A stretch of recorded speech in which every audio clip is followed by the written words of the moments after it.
Hi everyone, welcome to French class. I'm Ruth Kamwadi. I'll be the one taking you for this particular class. So, a little about me. Like I said, my name is Ruth Kamwadi. I'm a fourth-year law student at Northrise University. My nationality, I'm a Congolese from DRC. And my native language is French. And other languages that I speak are English, Swahili, and Lingala. So, why is it important for us to learn a new language? The benefits of learning a new language are so many, but I can just point at some that can be interesting for us and related to the specific language that we're trying to learn, which is French. It boosts your memory. It's really interesting and important because it has been proven that many statistics have shown that it's quite helpful for the memory when you try to learn a new language. It boosts your memory and your capacity to memorize and stimulate your brain. So I think, some of us really need, for a bit of stimulation for our brains. And it's also interesting and helpful for us to learn a new language because it opens for us new opportunities and exposures. For instance, some of us, I know that are learning would take this particular course because we have a job opportunity and we are supposed to work maybe in a speaking French country where we are supposed to have a new job and stuff like that. It can really help us. We have some kind of, ABCD of the whole place that we are going, the language, the culture, and can help us to understand better that new environment to which we'll be exposed. Maybe someone have a job opportunity and in that particular job you are supposed to be speaking French. It's a requirement and I'm sure it can help us. And the third reason that it's quite interesting and important to learn a new language is to build confidence. One thing I can say is that when I came at first and started learning English, it wasn't an easy task. I'm not an introvert, but at the same time, I'm not someone who is very extrovert. But I found myself in a situation where I couldn't talk, I couldn't be confident because I did not know the language. So I really hope that while learning French, it will boost someone's confidence because no matter the occasion, the place and the country, you'll be able to pick up and understand what is going on and express yourself about it. And I think it's well known from everyone. French is a quite romantic language. So by learning French, you can become more romantic. Some of us maybe will now become romantic. You never know. So thank you for allowing me to take you for this course. It's an honor. Welcome. I hope you enjoy the course. Fine. Okay. This is our first video that we are going to be learning, and we are going to look at greetings and basics of some basics phrases. So, like we say, bonjour, bonjour, bonjour. Okay. Greetings. Like other romantic languages, greeting people in French is not an all-inclusive situation. Okay. Your choice of word or expression will rely on how well you know the other person. Bonjour, good morning. Good morning, my love. Bonjour, mon amour. Bonjour, mon amour. Okay. Bon après-midi, good afternoon. Bon après-midi. So they just attach it. Bon après-midi. Bon après-midi. Good afternoon. Good afternoon, my sunshine. Bon après-midi, mon soleil. Okay? Bonsoir. Bonsoir. Good evening. Good evening, my enchanté one. Bonsoir, mon enchanté. Bonsoir, mon enchanté. Salut. Hi. Salut. Hi. Salut. Hi. Hi, my love. Salut mon amour. Salut mon amour. Allô. Hello. Allô. Hello. Hello my dearest. Allô mon cher. Allô ma chère. Ça va? Ça va? How are you? Ça va? How are you? How are you, my heart? Ça va, mon amour? Ça va, mon cœur? Ça va, mon cœur? Tu vas bien? Tu, tu, tu, tu, tu, tu, ok? Tu vas bien. Tu vas bien? Have you been well? Have you been well? Have you been well? Have you been well, my love? Tu vas bien, mon amour? Tu vas bien, mon amour? Enchanté. Nice to meet you. Enchanté. Enchanté. Nice to meet you. Nice to see you again, my darling. Enchanté de te revoir, mon chéri, ma chérie. We need to keep track of this. Mon chéri is a male, ma chérie is a female. Okay. Enchanté de te revoir, mon chéri. Enchanté de te revoir, mon chéri. So, enchanté can be used when you are seeing someone again, you are pleased to see them, or you are just meeting them for the first time. Okay. And then we have ça fait longtemps, dis donc. Ça fait longtemps, dis donc. Long time no see. Okay? Long time no see.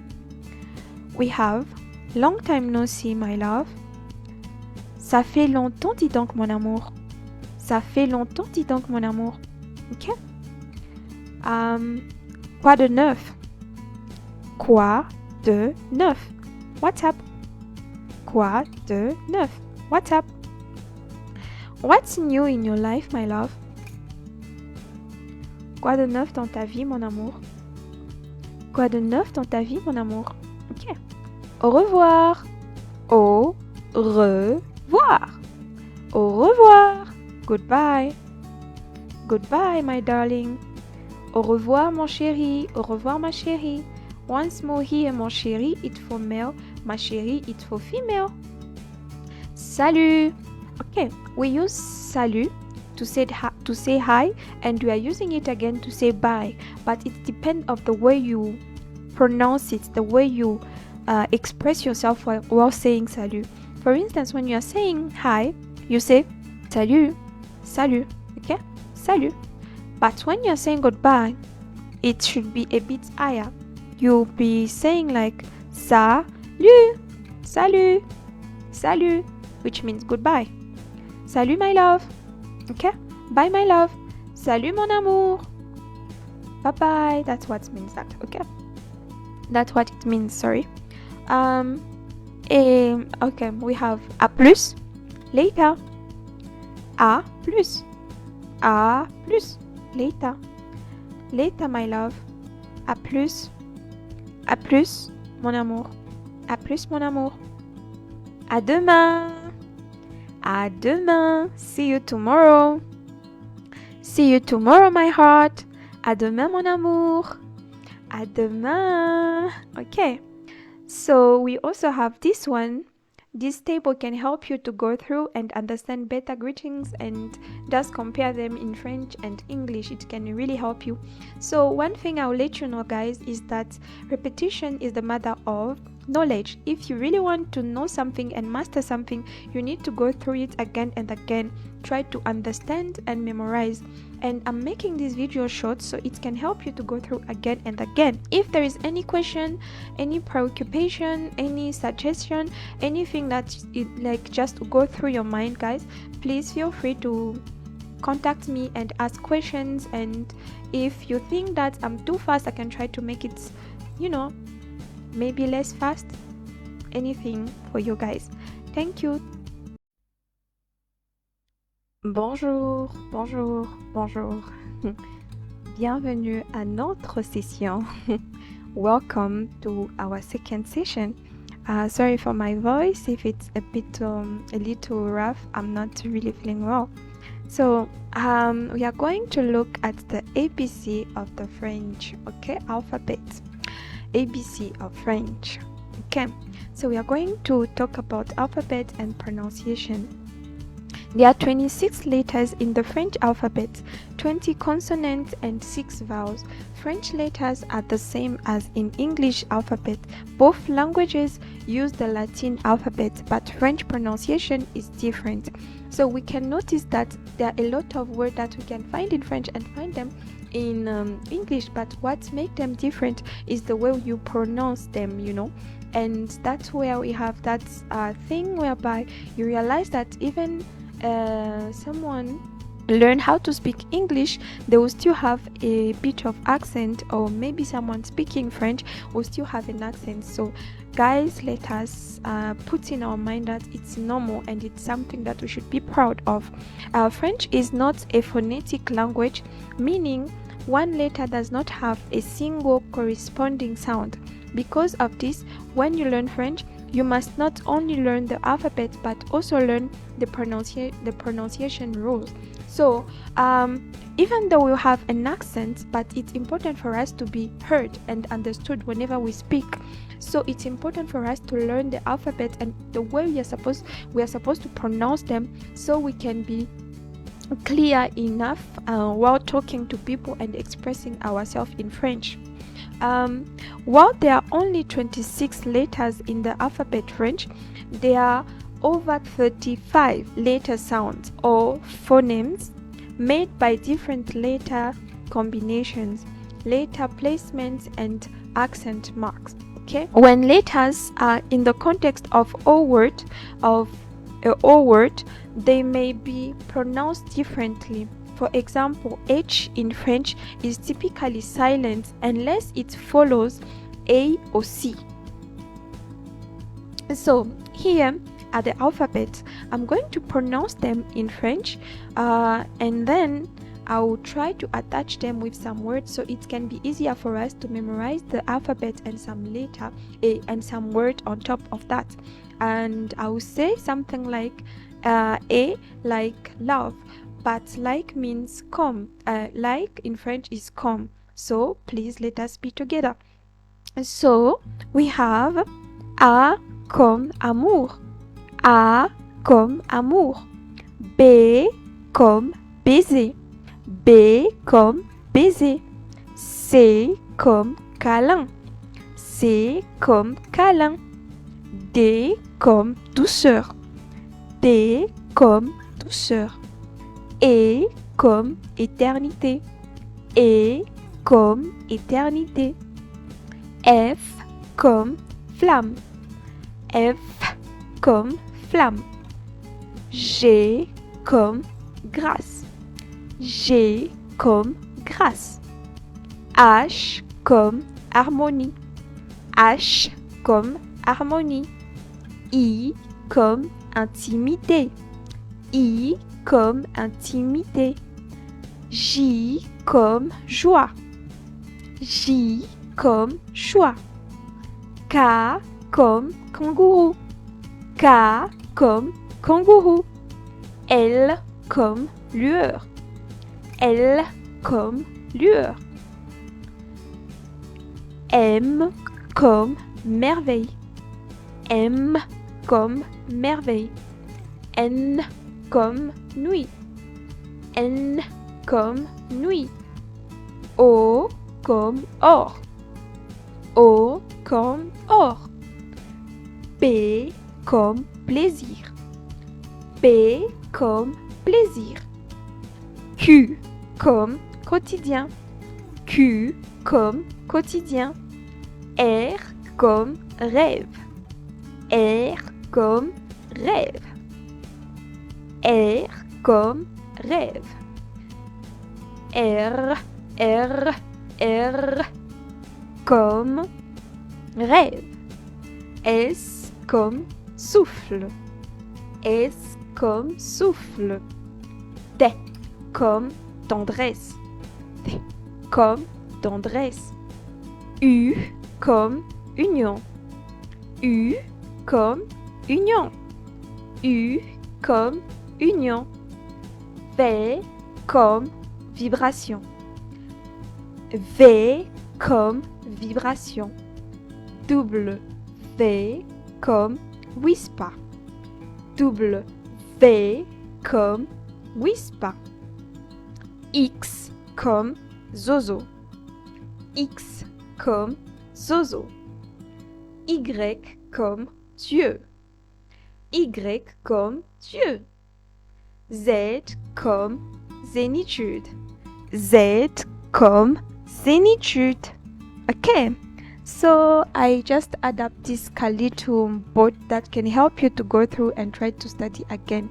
But I would like to tell someone that repetition is the mother of knowledge. So if we have time to go through again and again, if we can just be listening to it to help us to memorize this word, it can be really helpful for a fast learning for us.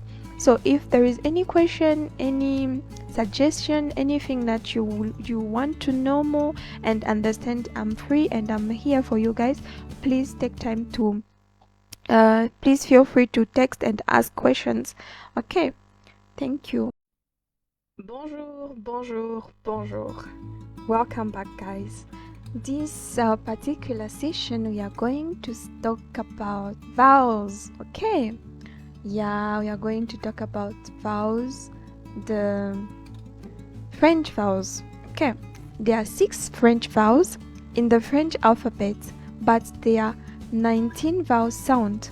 Okay, 12 oral, 4 nasal, and 3 for semi vowels. So let me try to explain and expand on this one to vowels pronunciation together. So let me try to explain and expand on this one. I think I say that and I'll keep on repeating that French is an expressive language. You need to be loud and clear while talking. They need to feel to how can I say, they need to feel and see like what you are saying, what you're trying to say, your lips, your R, your everything that puts energy into it. The difference between them have to do with how they are pronounced. Oral vowels are pronounced mainly using the mouth. So when you're saying something like tu, using, for instance, pronouncing the alphabet U, your lips must show it. Okay, while nasal vowels are pronounced when hair passes through your nose and mouth. For instance, what we can the one vowel that but one vowel that we can pronounce here can be like okay, I can give an example of ara. For instance, when you say ara in French, you have to take it like it should be feel like it's coming from inside, like R, R, R. Okay, and you have semi vowels are also known as clicked because they are supposed to be pronounced, because to pronounce them you have to click quickly between the 2 vowels sound that creates a syllable. So you need to attach those 2 words so that the sound that to come out of it will be like you are saying only one word. Okay, it's very important to work on that and try to understand that particular part about the speaking part of French. Okay, it's important for the writing, but even more for the speaking, for you to be understood whenever when you're trying to express yourself. You need to put into its energy. Most of the time people ask me like most of the time people think that French people are loud, but it's not about being loud, it's about being loud and clear. If you just speak French the way you speak English, people will be asking you to articulate a lot, so it's when you talk about articulation in French, it's something that we should feel, we should see. Okay, I hope I'm clear on this one. So combinations and sound and example that we can have here, and this little board can help you to go through again on your free time. So we have I'm pronouncing the word in French now. E plus U, O. We have O, E, U. O, we have U and A. So when you try to pronounce them while being combined, you say something like O and U. For instance, when you put it in a phrase here, it will give you heure. Them being put together will create one and only vowel. Okay, and the pronunciation will be O, or the pronunciation is here. It will be O, O, U. And then we have OA here. The pronunciation will be R, O. It will be R, or it will be O. Okay, together. So when we try to put it into a phrase or maybe a word, it will be sœur, sœur, sœur. Okay, and then we have U, which will be O plus U, that will be U, U, that will be U, which will give us jour, jour. And we have here A, U, together, it will give us O. And we also have here the sound AU together, and the letters AU together will also give us O, the sound. So it's important for us to understand that once we put words together, they might sound like a single syllable. That's what I was explaining in the previous slide. Okay, it's very important for us to understand that and try to learn more and try to, work on that. Okay, so we are done with this particular session, and I want to remind someone again that repetition is the mother of knowledge. Please let us try to take time and listen to it again and again so we can understand and memorize the word, and it can be easier for us to learn fast. Okay, thank you. See you next session. Bonjour, bonjour, bonjour. Welcome back, guys. So today we are going to look at how do you pronounce accents in French. There are 5 diacritical marks used in French that are placed on 5 vowels: A, E, I, O, U, and the consonant C. Sometimes accent marks change the pronunciation of the word, and other times they just change the word meaning. This one is really important for us to learn because we do not have accents in English. Okay, so it's important for us to understand this principle so we can go forward in our way of speaking French. So I'm starting from scratch so we can be able to speak good English, write good English, And there are 5 accents in French. Writing are accent aigu here, accent aigu, l'accent grave, la cédille, l'accent circonflexe, l'accent tréma. Ok, accent aigu, accent grave, l'accent cédille, l'accent circonflexe, l'accent tréma. Aigu, this is the one, aigu, ok, grave, cédille, circonflexe, tréma. Okay. Here is a little something that can help you to go through by yourself. It's easy to see the accent here, the way they look like. So we have the one here, aigu, grave, cédille, circonflexe, cédille. Here's what each French accent mark is, including which letters it applies to, and how it's affecting and how it affects each letter. So accent aigu L'accent aigu can be placed on a, I, okay, at the beginning or end of the word. Grave, l'accent grave can change the pronunciation of the I and change the meaning of the word. Okay? Circonflexe. L'accent circonflexe can change the pronunciation of A, E, and O. It can also be used to distinguish words that are spelled the same way without accents. Finally, it can indicate a word Latin root. C'est dire accent. L'accent c'est dire. So this particular one, it's just they are looking like a small S and C and give to C the sound of S.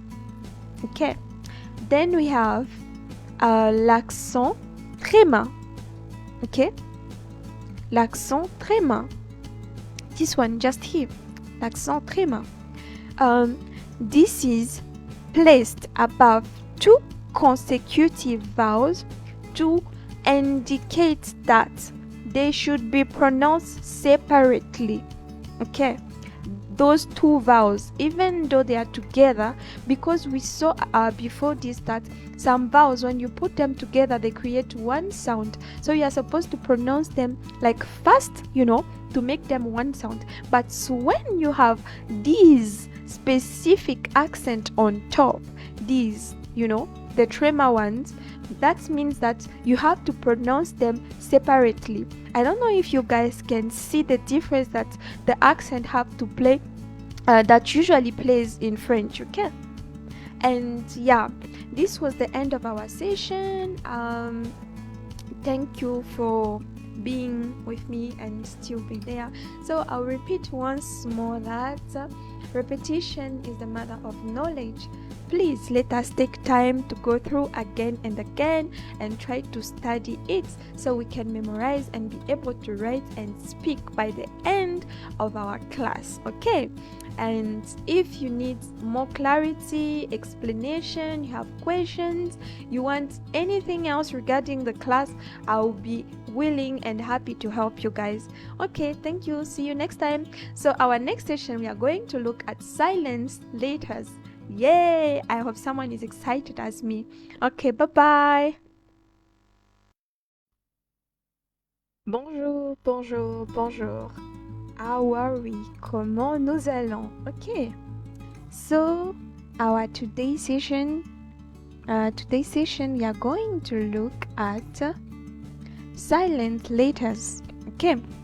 Some French words contain silent letters or letters that aren't pronounced. Many different letters can be silenced depending on where is a word where in a word they are placed. So there are some general rules for silent letters in French. Okay, so we have the letter H.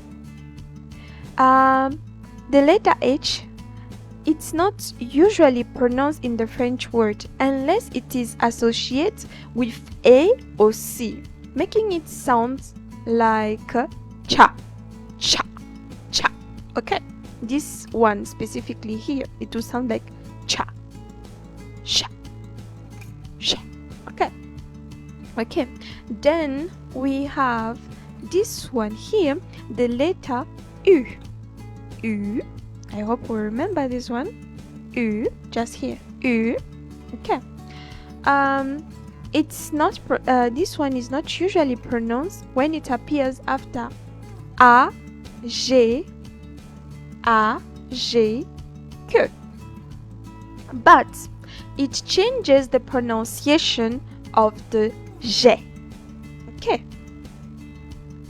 And the letter N.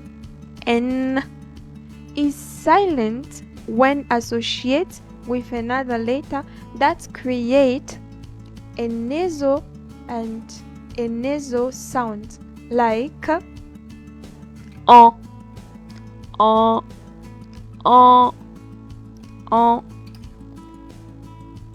on, on, on. Okay, and then we have the letter E. And this one is not pronounced if it comes after an O, because of O, oi, oi, O. In the French, this one, because of the French, right? This one is, in French, it's meant a sound like wa, wa, wa, wa, wa, wa. Because of the O will have more power over the other following letter. For instance, we have the word wood in French, which will sound like bois, bois, bois, simply because of the O that is in front.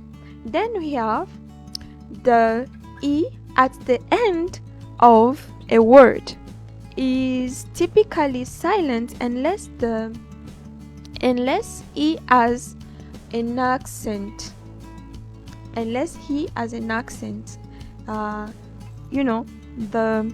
aigu accent, accent aigu, which will give it a high pitch, which will give it a high pitch. You're supposed to pronounce it going up.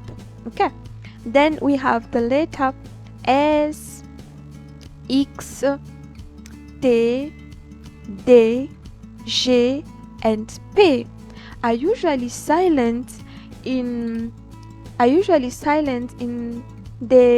when they appear at the end of the word. So you can find them there, but still not pronounce them. Okay, and at the beginning or inside of the word, H is never pronounced except when associated with C. Okay, transform into she, like sh, sh, sh, sh, sh, sh. Okay, and we have U. Don't pronounce it after G or Q.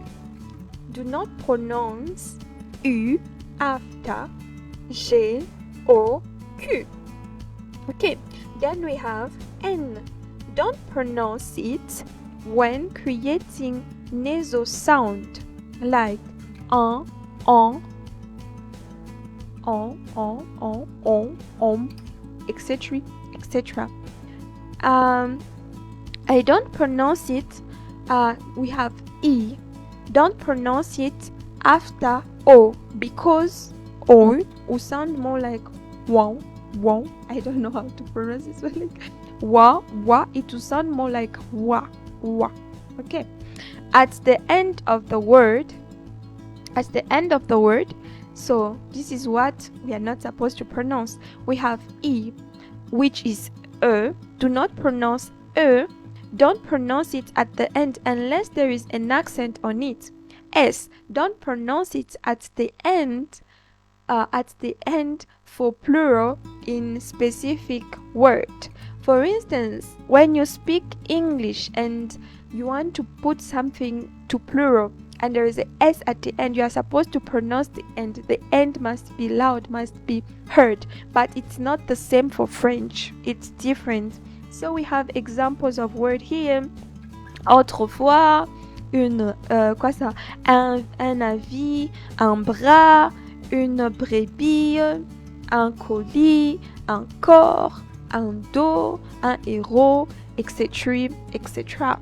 So we have X. Don't pronounce it at the end in noun, some plural, adjective, and some verbs.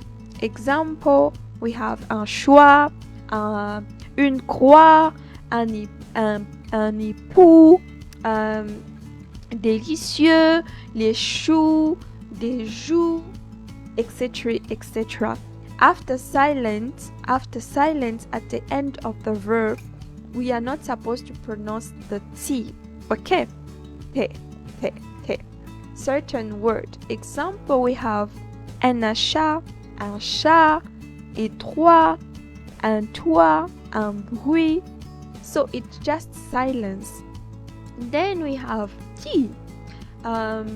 They found at the end of some word after part of a specific ending cannot be pronounced. Okay? Donc, so we have example here, chaud, un allemand, un boulevard, un accord, louer, etc., etc. And we have lourd. Okay. Chez, don't pronounce it at the end except in word ending with ing. Example, bourg, coin, shopping, etc., etc. Most of them are borrowed word from the English. We have paix.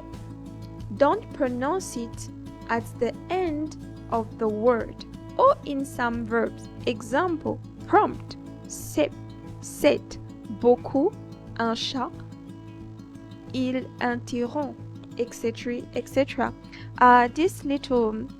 This video is quite a bit long, so I hope you guys enjoyed it and understood everything that I was trying to explain. And those different words that I gave, I read here, I didn't put any meaning in English.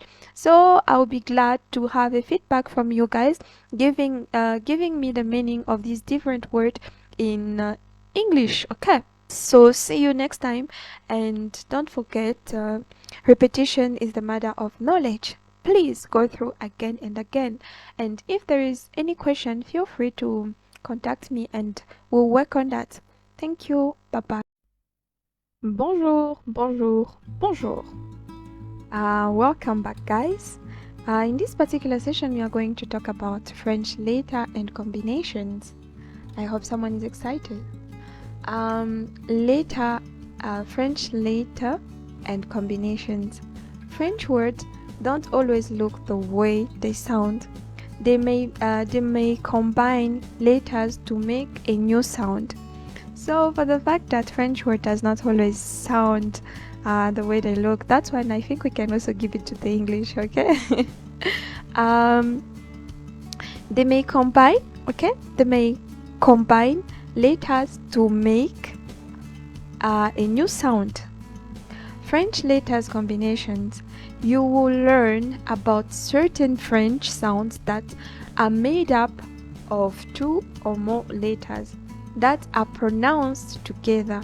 Letters can be two vowels, two consonants, or one more vowels and one consonant. Okay, so vowels combination, we have a, e. So take note here that I'm pronouncing the letters in French. We have here a, e. Together it will give us a, like in bed. A. Okay. Sorry. Then we have a, u. Okay, let me try to show you guys with just this. So we have a, e, pronounced like a in bed. Example, maison. Okay.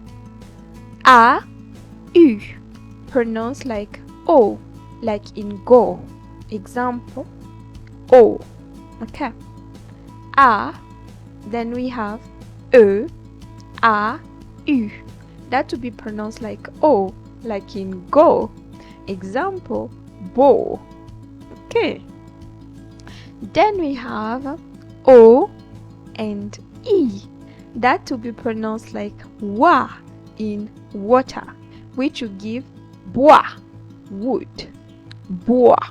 I don't know if you guys realize that the bois I do not give that much power to the E. It's most likely the E is trying to come out and the O is swallowing it, so giving the sound wah. Okay, and we have O, U. Here it will give us the sound ho, like who, like who, like who, who, oo, who, who. O, U give us who, like in food. Example, fou, which means crazy. Example, fou. Then we have E plus U. That will be pronounced like U. Okay? U. Like U, like in cats. Okay? U, like in cats. Example, peur. Peur. And then we have consonant combination. We can have C plus H, which will be pronounced like sh, sh, sh. Example, sha. Then we have Q plus U, that will be pronounced like k, which will give you example here, like in kite, kite.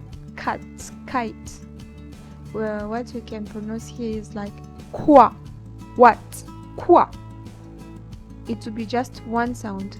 And we have JN, which will be pronounced like k, k, k, k. So this one will be sounding like a Spanish word, like N in señor, like r, señor, señor. Example, gnome, gnome. And we have TH here. TH primary sound is a borrowed word and pronounced like in English, th, th. So like in thing, okay? Think, like th, like in think.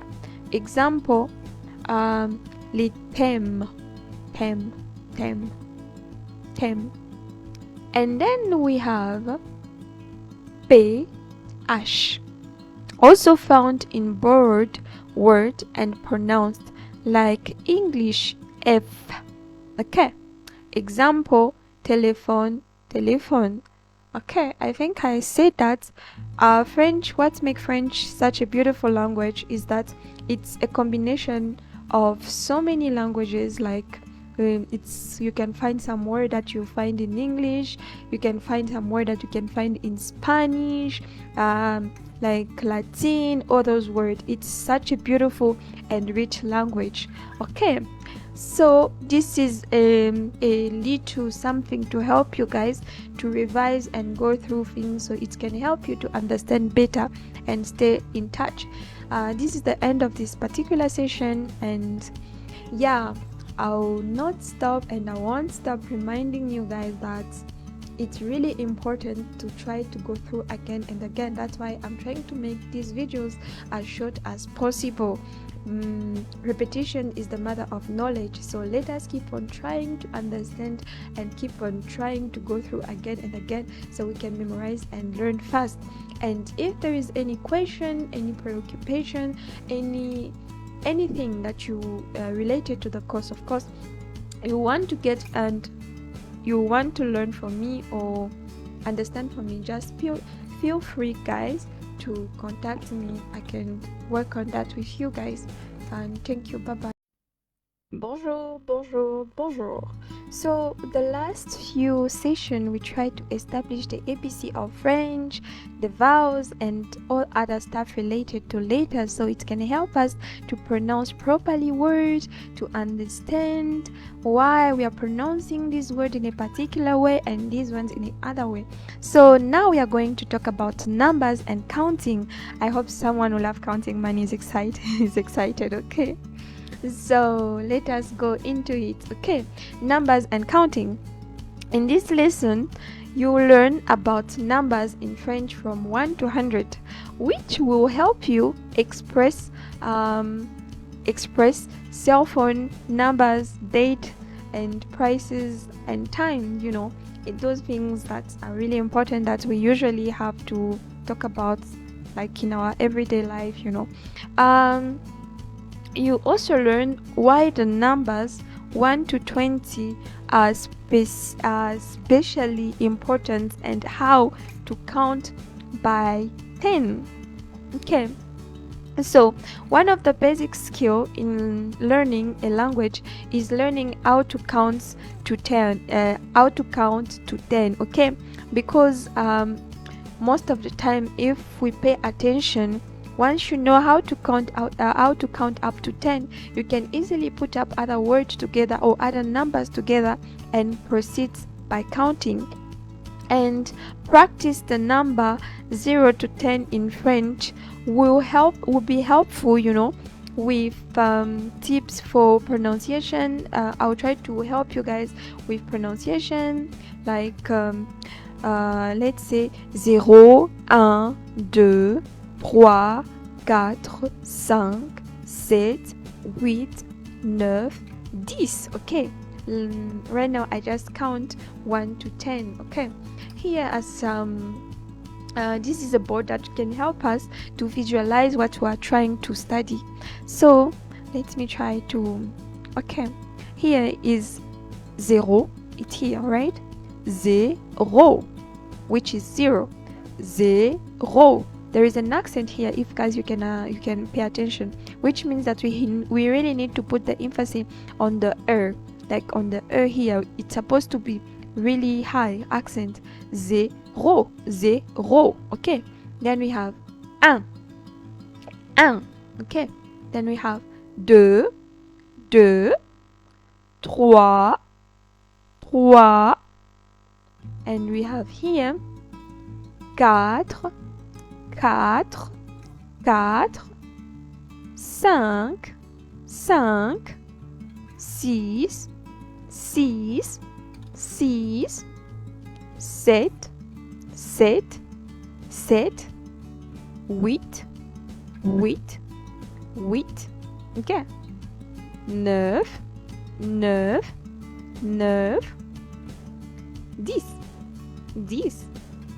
10. So I hope we are moving together right now.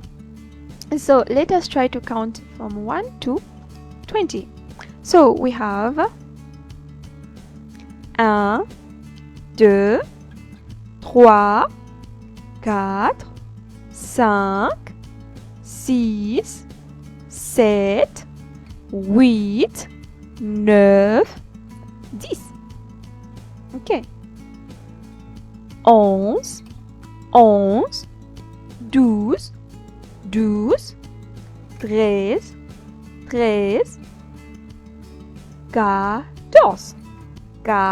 14, 15, 16, 17,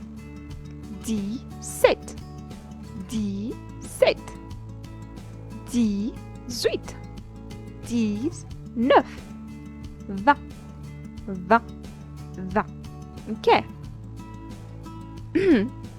So from here we have 1 to 100, and I think and I believe that if we understand and memorize how to count from 1 to 20, we'll be easily able to do the other part, because we just have to put the combination.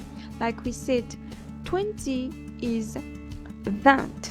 So okay, if you have to count maybe from 21 to 30, you just need to put the 20 in front of everything, and you say 21, 21, 22, 23, 24, 25,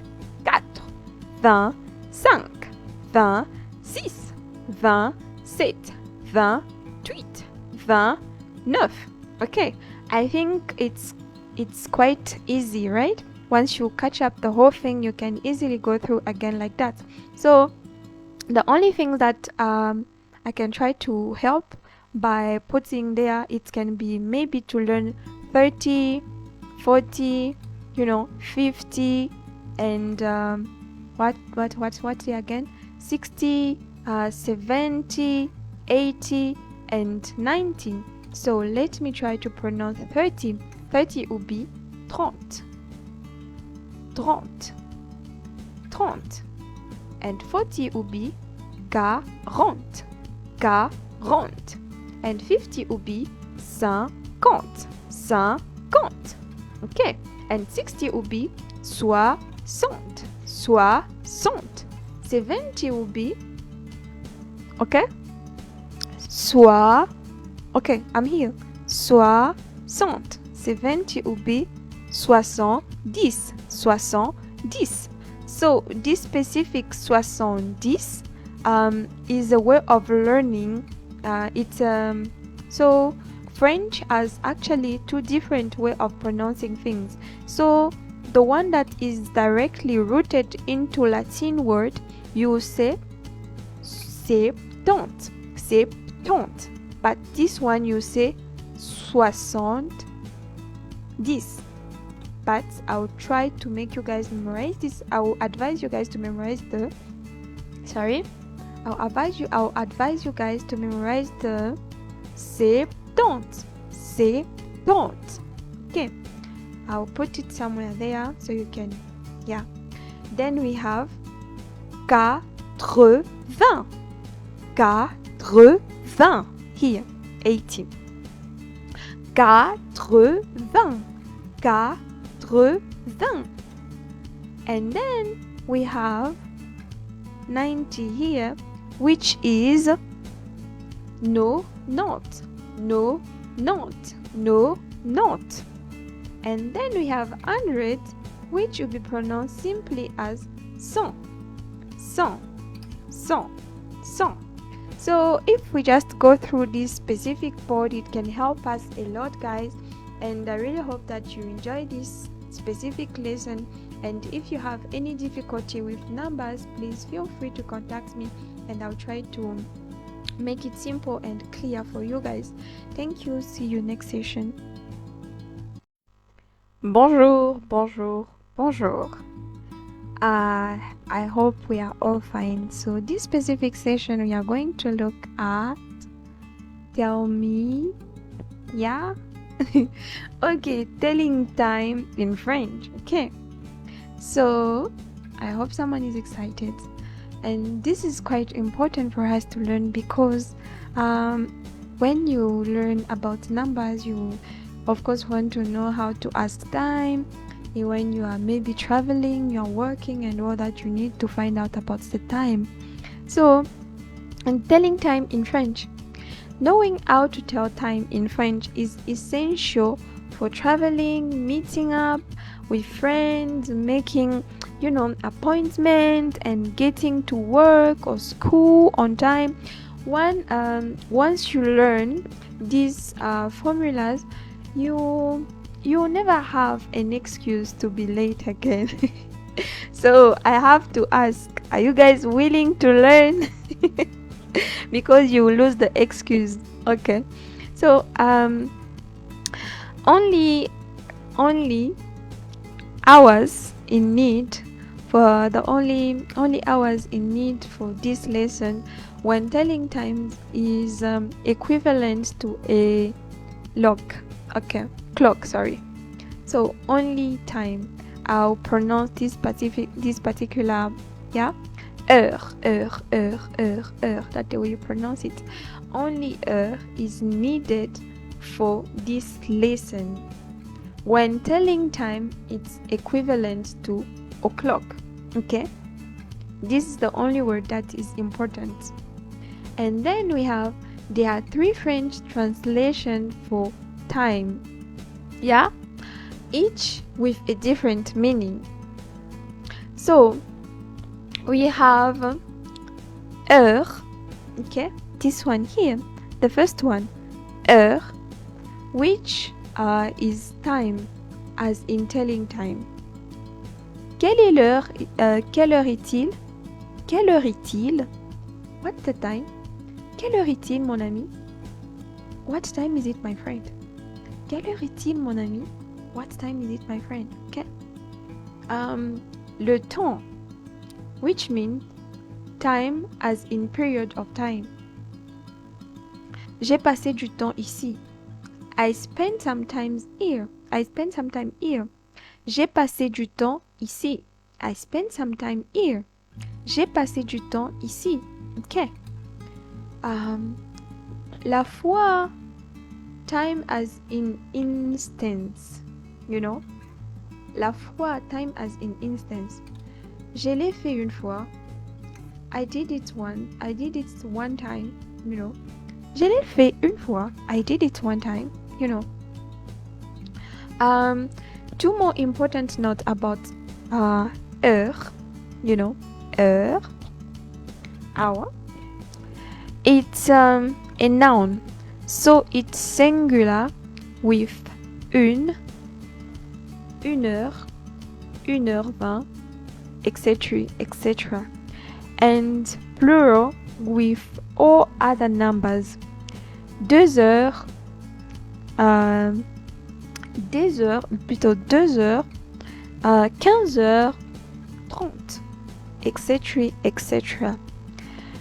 Its abbreviation H is used where a colon is used in English. Okay? Where a what? Where a colon is used in English. This is what you can notice happen just here. You notice like 1 hour, 2 hours, 15 hours, stuff like that. So on va dire 1 heure, 1h20, 2 heures, 15h30. While you definitely need to be able to understand the 24 hours clock, you don't necessarily need to talk about time with it. Instead, you can use the phrases du matin to mean AM, and the l'après-midi from noon until around 6 p.m. followed by du soir until midnight. What time is it? You just say it is 1 o'clock and that and that and that. So, quelle heure est-il? Il est 1 heure. Il est 2 heures. Il est 3 heures. Il est 4 heures. Ok? Il est 4 heures du matin. Il est 5 heures moins le quart. Il est 4 heures. Il est 4 heures. 4 heures 45. Il est 4 heures 45. Il est 5 heures 10. Okay? And these are the following paths that we can try to go through and try to read again and again. That can help us a lot. Il est l'heure. Il est 7 heures. Il est 6 heures. Il est 5 heures. So as you can see, these hours are not just I didn't just put them like this, but they have specific hours that you can attach it to and how to pronounce it and everything. So we are done with our session. We are going to go through greetings, numbers in everyday life. I'm just hoping that someone is excited to learn and try to find out to apply all the stuff that we have been learning, how we can attach it to our everyday life up to now.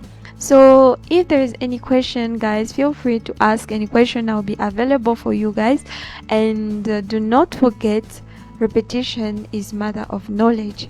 Please take time to go through the video again and again, and where you need more clarity, feel free to text me and ask about it. Thank you. See you next time. Bonjour, bonjour, bonjour. Aha. Greetings, numbers in everyday life. I don't know about you guys, but me, I'm very excited about this specific session. So let us get into it. Aha. We have one thing that we must talk about that can help us. These basic greetings and numbers will help you navigate everyday interaction in French. Okay? Practice using them in different contexts to build confidence in your language skill. And I'm telling you guys, I'm being so, I don't know which word to use, but I'm trying with all my heart and so much love to make you guys being fluent and understand these things, because it can be, it can shake your self-esteem and confidence while trying to speak a new language and you're not able to make people understand what you are trying to say. I've been there, I went through there, and I don't want you guys to go through there. So that's why I keep on repeating, please try to learn on your free time again and again. Here are the different ways to say I according to the time of the day and the person you are speaking to. Sorry for my voice, I'm not feeling well, sorry. And so what we can start by doing is that we can try to see how you guys have memorized the greetings, bonjour, hello, good morning, come. So commonly you greet people like that morning or during the day, or maybe sometimes even when you didn't see the person the whole day but you see them in the evening. The first thing you have to say is bonjour, okay, bonjour, okay. And we have hi, hello usage. You usually say that it's an informal greeting, you do not greet your elder like that. You do not say hello, hi to your boss, to your lecturer, you do not say salut. You do not say salut to your boss, your lecturer, your mom, your big brother, stuff like that. It's an informal way of greeting people. And when you say bonsoir, good evening, this one is strictly used at night, evening, when meeting someone later in the day. Even if you saw them and say good morning at in the morning, but you need to say bonsoir at night, okay? And we have bienvenue, which is welcome. It's usually used for someone who used to welcome someone to a place or an event. We do not use it, for instance, you guys, you use welcome to say, for instance, I say thank you and you say you're welcome, stuff like that. No, us in French, we do not use it. It's strictly to welcome people, to make people know that they are welcome to the place, they are welcome to the activity and whatever is going on there. And we have comment vas-tu? Comment vas-tu? How are you? Common way to ask someone how they are doing. For instance, one thing that you can notice in English is that when someone asks you how are you, it's a formality, but in French it's not used as a formality. You are supposed to reply and tell people the way you feel. You are not just supposed to reply I'm fine, thank you. No, you say I'm going through this and maybe this and maybe this. Guys, I'm not saying that you should start explaining your whole life, but I'm saying that it's mostly something that people say to check up on you, not a formality.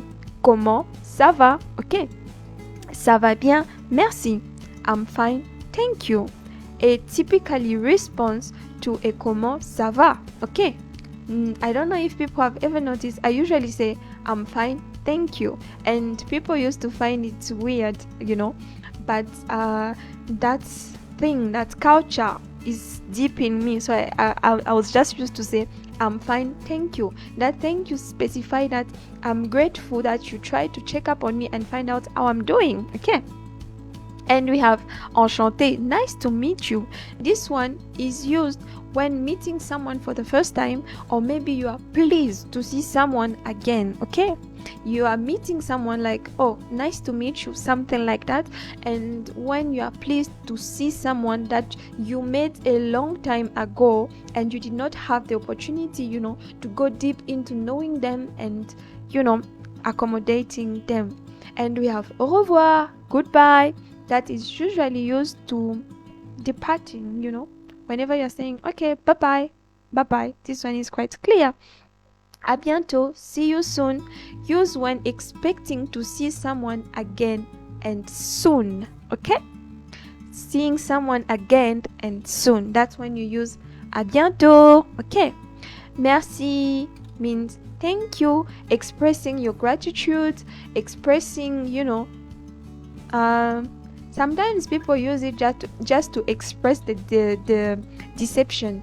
They'll say, oh, that's the way things are. Okay, thank you. It's mostly saying I'm grateful, but at the same time it can say that I recognize and respect what you're saying sometimes, but I'm not okay with it. But I'll say, okay, thank you, that's all. You're welcome. De rien, okay? Means that this de rien, it's a response that you give to someone to show them you are thanking, okay? Someone that is thanking you, okay? Response to someone thanking you, to making them understand that it's nothing, de rien, you are welcome, it was my pleasure. It's all that include in that thing, in that de rien, okay? So this is a kali to but that will help you to go through and just try to repeat it on your free time and try to understand this specific thing. Usage of number in everyday life. Asking about quantity. When you're trying to ask about quantity, you should say combien, combien, combien. So we have combien de pommes, and we have ordering for instance, ordering at a restaurant. You say je voudrais de café s'il vous plaît. I would like 2 coffees, please. Je voudrais de café, please. I would like 2 coffee, please. And we have telling time, which is il est 9h, okay? Il est 9h. It's 9 o'clock, You just try to tell time and stuff like that. And giving your phone number. Mon numéro de téléphone est 064 06 45 40 20 30 50. You just pronounce your number there and you just give your number. You do not say your line, but you say mon numéro de téléphone. Mon numéro de téléphone. Puis-je avoir ton numéro? May I have your number? Okay. And then we have shopping and prices. Cette jupe coûte combien? Okay. This skirt costs 20 euros. So to ask the cost of a specific item that you like to buy, you ask about its coûter. Coûter. Combien ça coûte? Coûter. Okay. You get this one. It's combien. It's how much. And coûter. You can also use it. Okay. Combien ça coûte? Combien ça coûte? And you have dates. Nous sommes les 1er janvier. It's the 1st January, And that was the end of the session. And if you guys want more clarity or maybe more explanation or me to expand more on that specific video, just feel free to ask me, because I think that there are a lot of things to talk about, but I'm trying to make it short to give you the opportunity to go through again and again and understand it better and memorize things. Okay, feel free to ask any question, and please do not forget, repetition is matter of knowledge. Bye bye, see you. Bonjour. Welcome to our new session, which is introduction and welcome. Okay, let us get into it. So this picture is just quite normal for all of us, because in most cultures like French and English, people greet with kisses, but there is a little tiny difference that I still struggle with, is that you guys just give to each other like 2 kisses, but when it comes to the French culture, people give to each other 3 kisses actually, and most of the time like your lips do not even touch the other person's cheek, or even it's mostly like cheeks that's like cheek that are just touching each other most of the time. Sometimes they don't even touch, just to make it fancier. So introduction and welcome. Okay, we are going to try to get this one because it's very important. You'll be using it in your life every day whenever you go travel or maybe working in a French country. So if this is your first time meeting someone, you need to know how to respond to these expressions. Okay, for instance, to ask your name, and a French speaker will say, comment vous appelez-vous?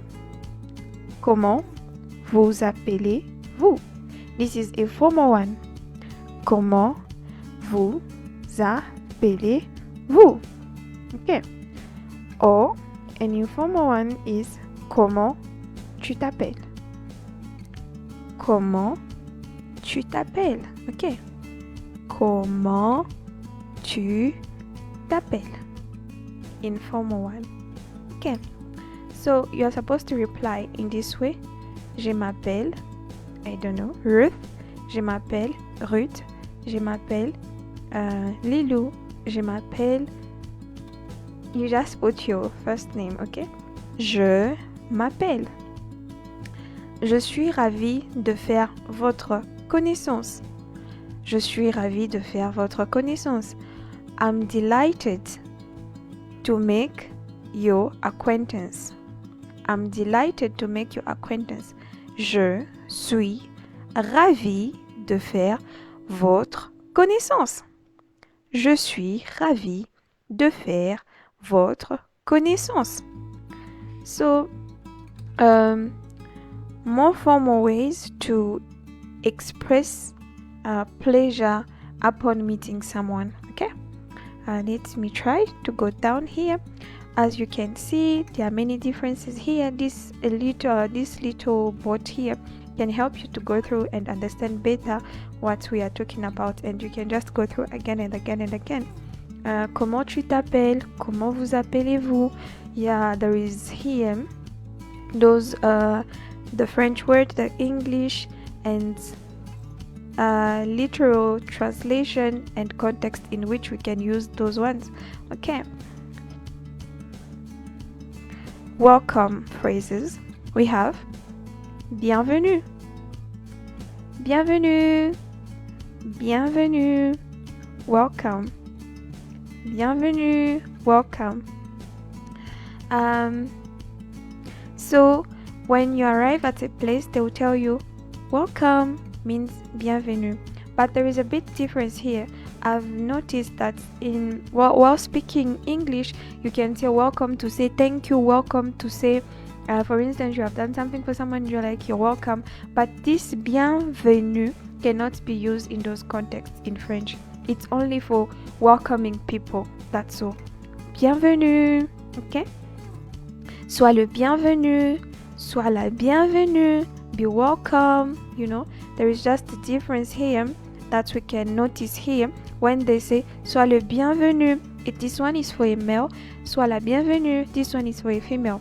You can notice the difference is E here at the end of bienvenue, and la for the female and le for the male. Welcome someone in the friendly manner, You're like, oh, bienvenue, sois le bienvenu. Like you are really happy to see that person. You are telling them that, be welcome. You are welcome to be here. And we have this one. Entrez s'il vous plaît. So come in please, in a gladly way. Entrez s'il vous plaît. Come in. Okay. Inviting someone to enter your place. And this one that you notice, I don't know if it's the same in English, but in French, if you go visit someone and they do not tell you to enter, they do not tell you to sit, you do not sit, you do not enter. Okay? These phrases are quite important. Fais comme chez toi. Fais comme chez toi. make yourself at home. They do not really mean that you should make yourself at home. I know a lot of things that French people say, they actually mean them, but this particular one, it's just to tell you that feel free. Don't be too, rigid. Like, feel home, but do not, I don't know, go into the kitchen, get food, and do stuff like that. So do not be surprised when someone say fais comme chez toi. Fais comme chez toi. Fais comme chez toi. Okay? Just telling you that feel free, feel at home, but do not behave like at home. Okay? Yeah, it's just inviting someone to feel comfortable and at ease. Bienvenue à. When you put this one, you have to put the location. For instance, you're going to a new restaurant, you're going to a hotel, you're going, traveling. They will say, bienvenue à l'hôtel Caravia, bienvenue à l'hôtel Caravia. This is saying that welcome to Hotel Caravia, so we can use this one. Usually people use this one to welcome people at a workplace, maybe like I said, a hotel and other stuff like that. And then we have this one. C'est un plaisir de t'avoir parmi nous. It's a pleasure to have you among us. C'est un plaisir de t'avoir parmi nous. Express delight at someone's presence. That's when you use this one. C'est un plaisir de t'avoir parmi nous. C'est un plaisir de t'avoir parmi nous.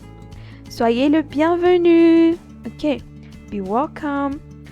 Formal one, because here we are using this one. It's for plural or bigger people, like someone who is older than us, or maybe just being polite while working. Soyez les bienvenus. Be welcome. It's a formal one and plural. Formal or plural ways to welcome someone. On est content que tu sois là. On est content que tu sois là. On est content que tu sois là. We are happy that you are here. It's expressing happiness about someone's presence. So yeah, these are the different welcoming phrases and sentences that we need to master and understand for us to be free around people and understand what they are talking about. So once more, I would just like to remind someone that I can be teaching and do all this stuff, but if we do not go through again and again, it will be just useless, and I wouldn't like anyone to lose their money, because like I said again, repetition is a matter of knowledge. Please take time to just to listen to it again and again and again. It can help. Okay, bye bye guys. I hope you enjoyed this session. See you next time. Welcome back. Bonjour, bonjour, bonjour, bonjour. In this particular session, we are going to talk about secondary greetings, checking in, and options for replying to a secondary greeting. I hope we are all fine. Let us get into it. So, secondary greeting, checking in. After you have given some form of salutation, it's polite to ask how someone is doing. Bypassing this can be perceived as rude. You'll notice that phrases for checking in with someone use the verb aller, which is to go, rather than the verb être, which is to be. This is one of the biggest difference that we can notice between French and English. For instance, English people just say how are you, just to to be formal, and other just to be polite. But when you say how are you in French, you really mean it. Yeah. So here is a bit a small table that can help us, a small bot that can help us. So we have French words which are bien, merci.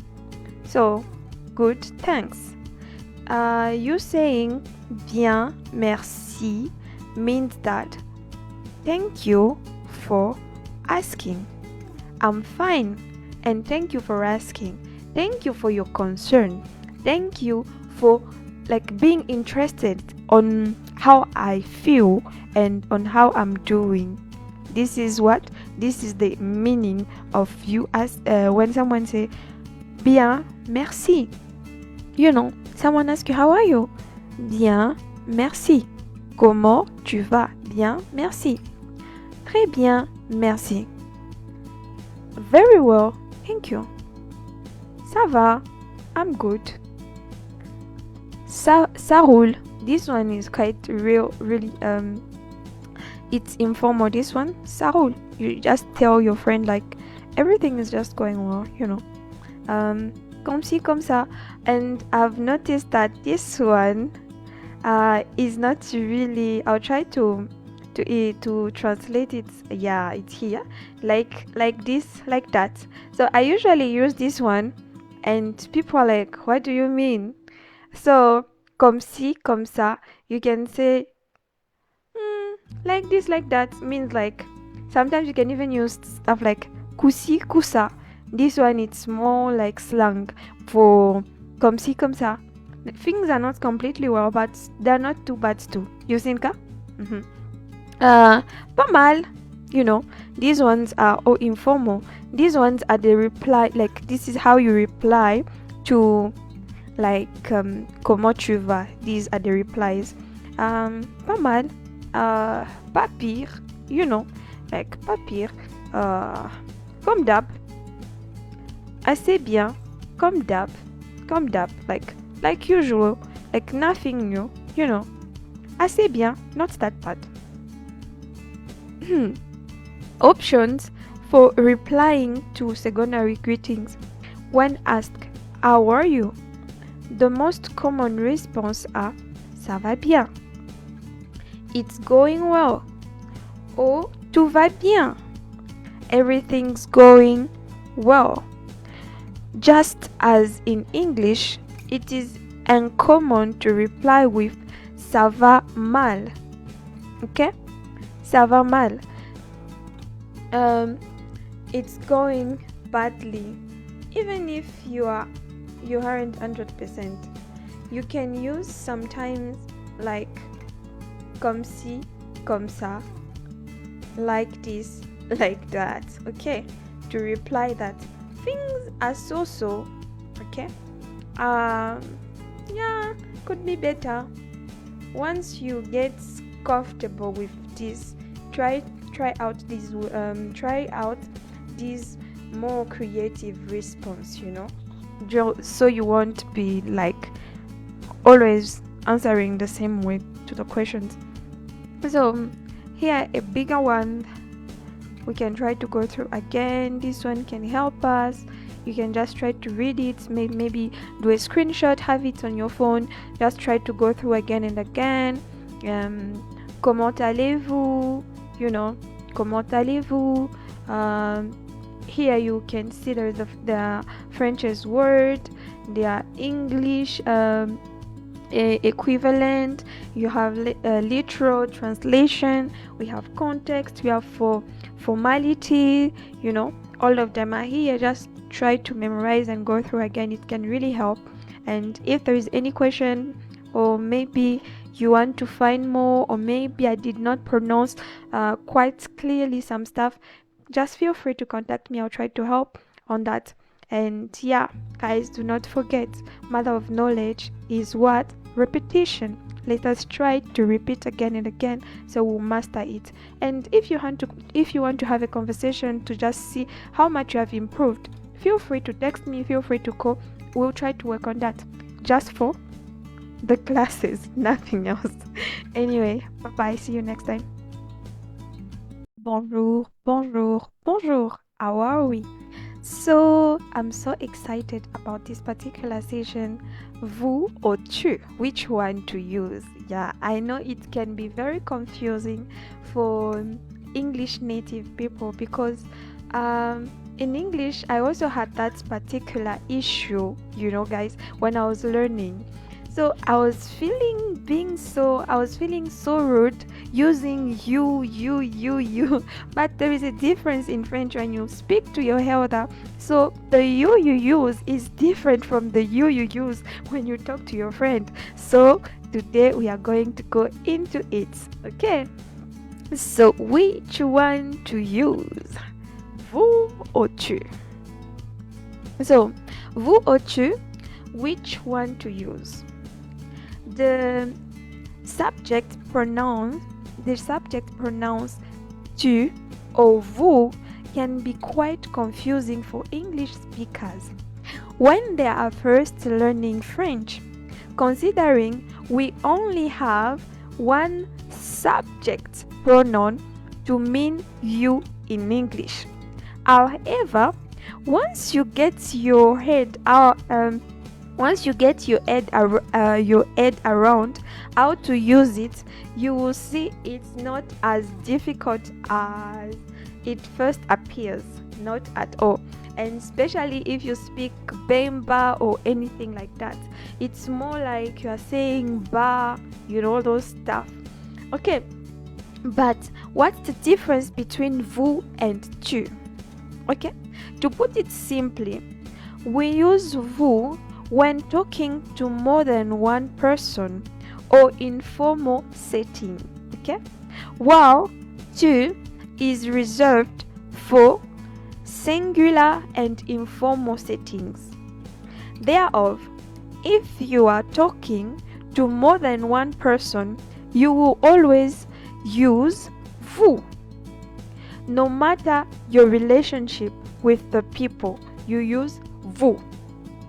When talking to a single person, you have to decide whether you use vous or tu. Okay? Now, we have tu. By using tu, when talking to someone, it indicates that you have a amicable, if I can say that, amicable or equal relationship with the other person. You guys are peers, you guys are classmates, you guys are age mates. For example, you would use this pronoun when talking to a friend, family partner, classmate, or colleague. Children and teens often use this with one another. Even when meeting for the first time, you just know that, okay, I'm around among my age mates and stuff like that, so you use tu. Tu is also used when talking to children, animals, and inanimate objects. However, if you use tu pronoun with someone that does not fit into this category, you are likely to cause offense. Use tu when talking to someone you have just met could be a sign of disrespect or contempt. So in most situations that I used to find myself in situation where I have to talk maybe to a lecturer, I have to talk to my elders, and I found myself like in a dilemma where I was uncomfortable using you instead of vous, because there is no vous in English. And big people, if I can say that, elder and people which are having a higher position than you, can feel insulted by that. They can feel like, oh, this one is rude, this one is like this one is like that, just by using these little ones. So we have vous. Okay, by using vous, you are showing that you respect the person you are speaking to, or indicating that your relationship is distant.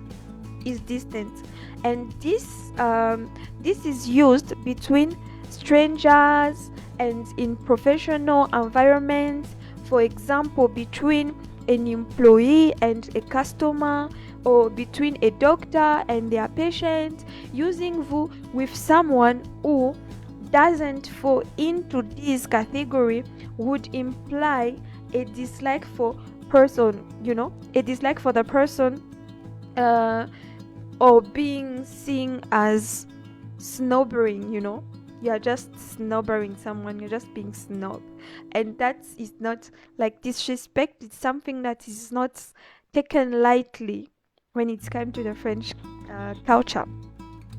Okay, so we have this one here.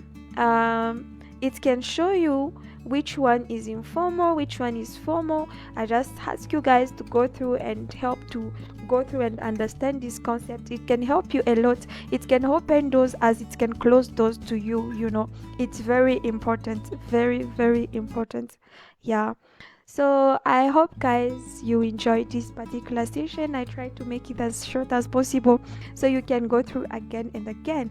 Do not forget, the mother of knowledge is repetition. So please let us go through it again and again. If we can even take a screenshot of these two my little things that I'm sending, so you can just be scrolling on your phone and go through again and again. Okay. If there is any question, preoccupation, anything, feel free to contact me, then I'll help you with that. But guys, only related to the course. Okay, bye bye. Thank you. Hi everyone, how are we? Bonjour, bonjour, bonjour. So our session today, we are going to talk about the basic grammar concept articles, like les, la, les, un, une, des, du, de, la. Okay, I know it sounds like it's just the same thing I'm saying, but let us get into it and try to make it more clear. Okay, so articles, we have this first one, you pronounce it le.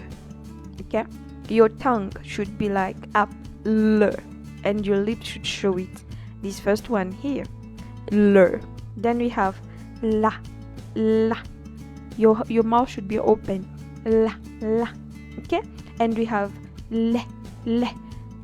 This one you say le, it's deep. This one it's le, le. This one is for single, this one is for plural. And we have ah, ah, ah. Okay, this one, just this one here, un, une, une. Then we have this one, like the le and the le, like the le and the le. Here you say de, de. It's de. It's light. You open your mouth. And this one is du, du. Your lips should write like a ho, do like a ho, du. And we have this one, which is a de, de, de, de, de. And then we have la, la, la. So define and definite. Okay, so we have this one here, articles.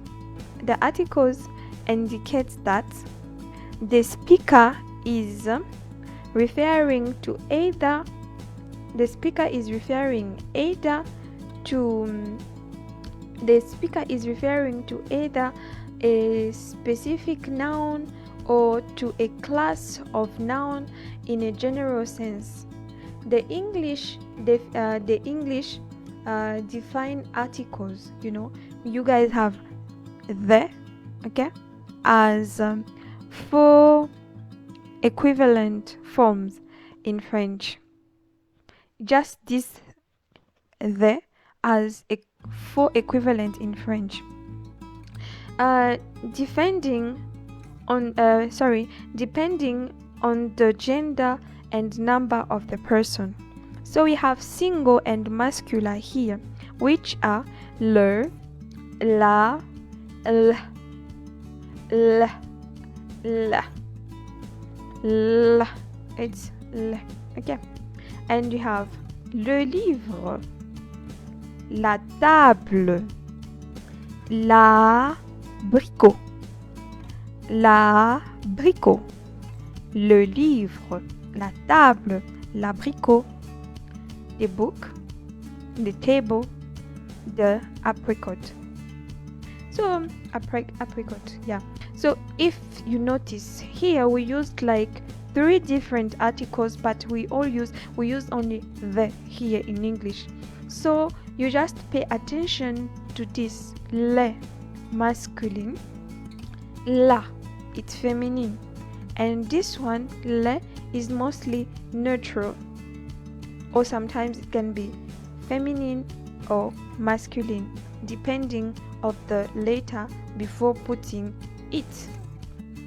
Then we have plural, which is les, le, okay? Les livres, les tables, les abricots, les livres, les tables, les abricots, the books, the tables, the apricots. Then we have the indefinite articles, okay? Indicates that the speaker is referring to either a specific noun or to one or some of something. The English indefinite articles are two forms, like a and an, okay? While the French has 3, depending on the gender and number of the noun. We have masculine, which is un; feminine, which is une. Un abricot, une table, un apricot, a table. Des, which is for plural, des livres, des tables, some books, some tables. And this one that we are going to look into, the last one, is the partitive articles, okay? These ones indicate that the speaker is referring to only a portion or some of an uncountable noun, often food or drinks, okay? There are 4 forms in French, depending on the gender and number of the noun, as well as what letter is being with, okay? We have singular, we have du. We have masculine, we have du. Feminine, we have the, we have la, and we have they, we have they, de, and we have l here. So du beurre, it's something you cannot count, but it's masculine. And we have de la tarte, and we have de l'argent, okay? De l'argent, you cannot count all the money of the word, so you say de l'argent. And you have plural, which is des asperges, des épinards, des patates. I don't know if we pay attention and notice that most of the things that we are mentioned here are usually food. So we are done with this session. Thank you guys. I hope you enjoyed, and if there is any question, feel free to contact me and I'll try to help you as much I can. And guys, do not forget, repetition is the mother of knowledge. Please guys, let us try to go through again and again so we can memorize and understand whatever is going on. Thank you. Bye bye. See you next session. Let us get into our topic of today, which is basic grammar concept, nouns and gender. Okay, let us get into it. What is noun gender in French?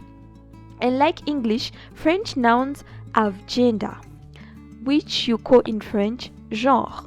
They can be masculine, which is masculin, or feminine, which is féminin. There are different ways to find out a noun's gender.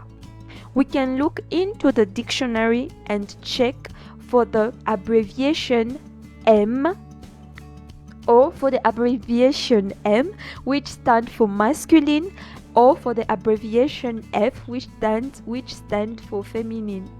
We can check the noun's ending, which generally gives an indication whether the noun is masculine or feminine, or we can look at the noun's articles. Nouns with le is usually masculine ones, and noun with la are feminine. You should always learn nouns together with their articles to be sure of their gender. So I don't know if someone took time to go through the articles that we read before. They are very important. Why? Because if you have the ability to understand which articles is a feminine one, which article is a masculine one, it will be easier for you to speak and put the right article at the attached to the right noun. I know it can be a bit challenging for people that just speak English, because we don't really have in English articles except from the, from at, like stuff like that, but you can use for instance, you can use the same article for a feminine and a masculine name, but it's not the same in French, and it's not that light. Those kinds of mistakes are not taken lightly, actually. So it's really important for us to go through this particular session. Okay. How to tell a noun is masculine or feminine in French.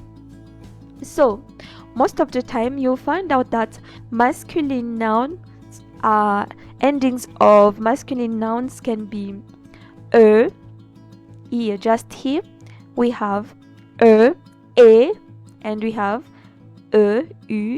which is and we have en, we have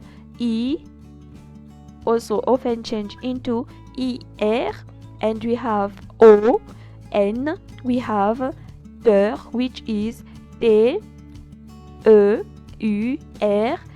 we have a g i, then we have al, then we have a u, then we have ent, we have et, we have asme, we have isme, in, and we have en, we have oer, we have ail, the cardinal points. So we have days, we have month, you have seasons, we have trees, we have languages. So we have we have languages and all that. So if we try to pay attention and attach them, you will see here we have les maîtres, les résumés, and all these. I did not read this word here, this site, so you can go and try to read them on your own and find their meanings. Yeah, it's a little work for you guys. So how to find nouns which are feminine? Most of the time their endings are the followings. We have s, which is esse, then we have euse, ienne, iere, onne,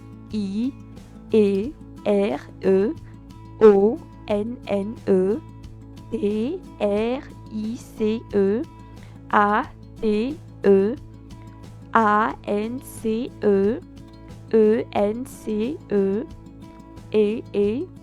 el, et,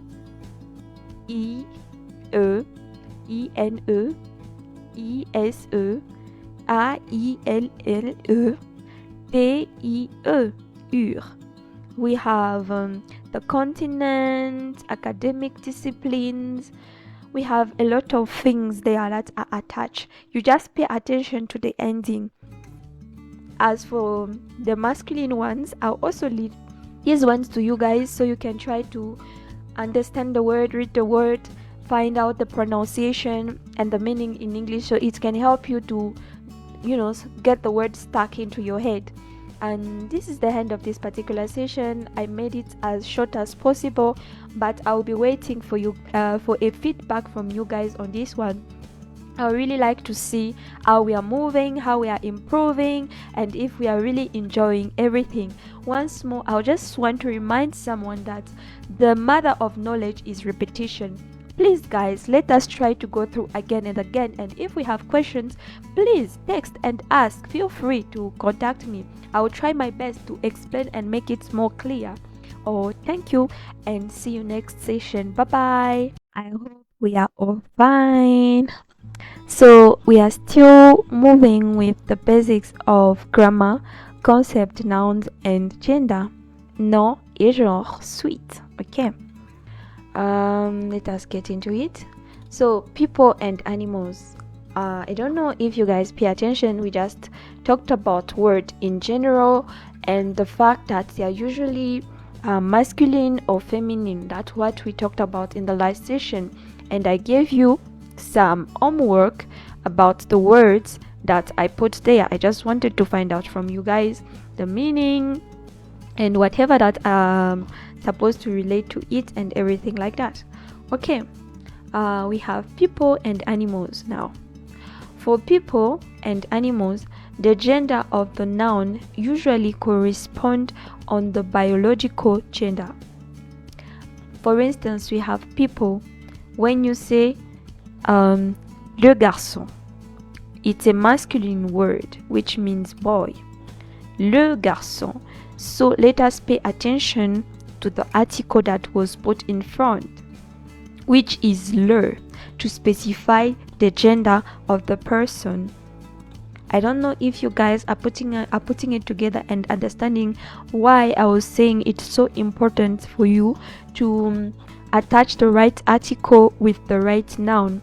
Imagine you go and say la garçon, you get? It's something like quite funny and it won't really pass, like it will be seen. It's not something that won't be seen. It's not something that can pass through and stuff like that. It will be so obvious, you know. So it's really important for us to try to understand this specific topic so we weren't facing any kind of mockery. Okay, so we have le garçon, which is the boy, and if we get feminine, which is la fille, which stands for the girl. If we pay attention to the word, you notice that for girls it's la, and for guys it's le. So here is a big difference between the two of them. We can say le garçon and we can say la fille. And for animals, we'll also go for the gender, if it's a male or a female. So we'll go for le coq, who is the rooster. And we'll go for la poule, who is the hen. I don't know if you guys, you are seeing and paying attention to these details. You realize that in English, you usually put the, but there is a difference in French. So which is quite challenging for a lot of people. So I really hope, guys, that you go through again this and just understand this specific thing. And if I'm not clear enough, please feel free to ask me questions. And certain animals' nouns have a fixed gender and refer to both males and female. To specify the animal's biological gender, we add the word male or female, okay? Mâle ou femelle before or after the noun. For example, we have la souris, mâle, okay? Which is a mouse. La souris, which is a mouse. This is the first word here. That's the first word here. La souris, which is a mouse. Then we have la femelle du crocodile, which is a crocodile, the female of a crocodile. So we need to emphasize by putting male or female with these specific animals. However, there are also nouns that have one form of both, the masculine and the feminine. Example, un touriste, une touriste. So the word will not change, but the article will change in function of the person that you are talking about. Is it a male? Is it a female? So you just use the article according to the person that you are trying to refer to. So un is for a male and une is for a female. Here are un et une.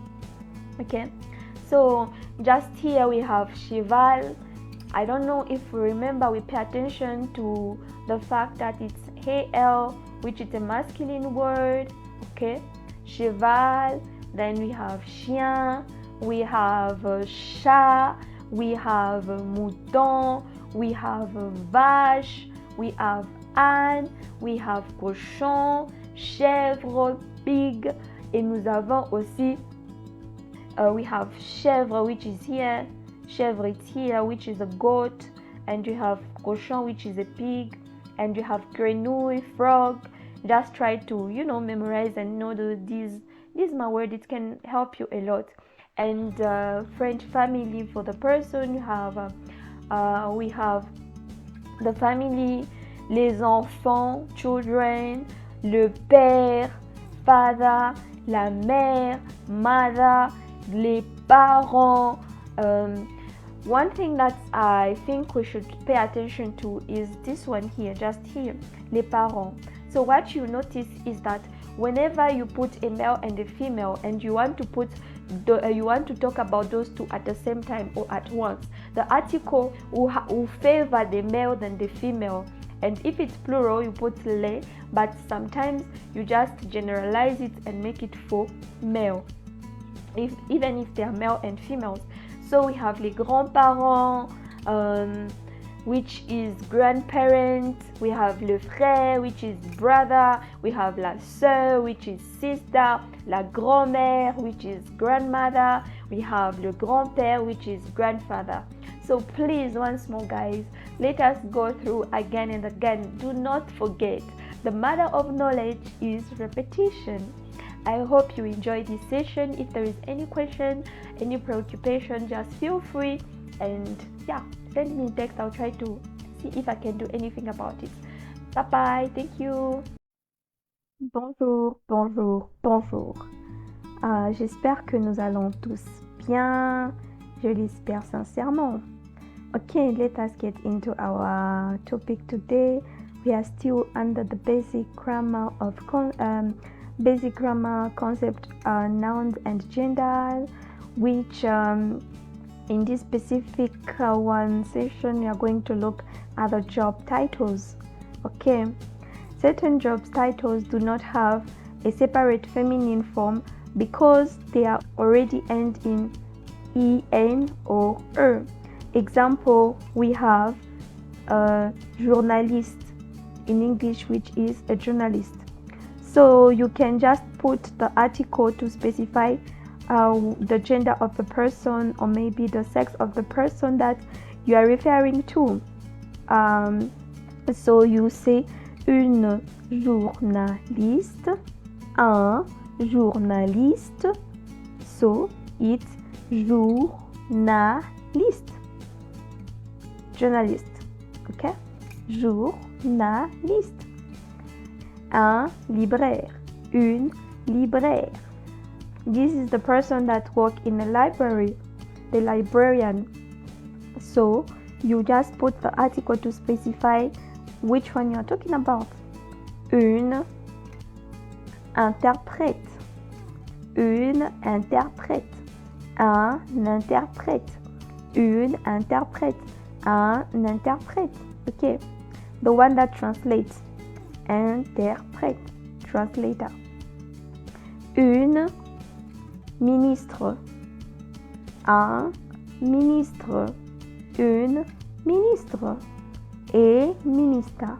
So we are moving still with the job. Likewise, there are other jobs titles that only exist in the masculine form but refer to both men and female. Okay? Example, we have un ingénieur, which is an engineer.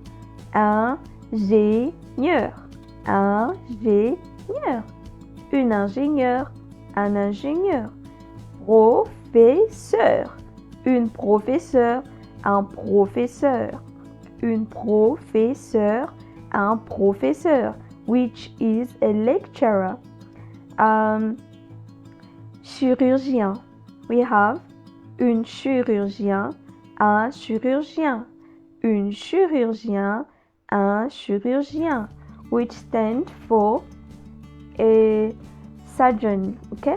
The one that opera people, the one that do surgery on people. Un médecin, une médecine, un médecin, une médecin, un médecin, une médecin. So we'll still keep médecin for both, which is a doctor. We'll still keep médecin for both, but we'll just change the articles. I think someone is getting it by now, right? The majority of professions that were previously only associates with men who have their own feminine form, except for those one ending in A, or those one ending with E-U-R, which is er. However, okay, the use of these feminine forms is not very common. It is compulsory, right? Example, we have un magistrat, une magistrate.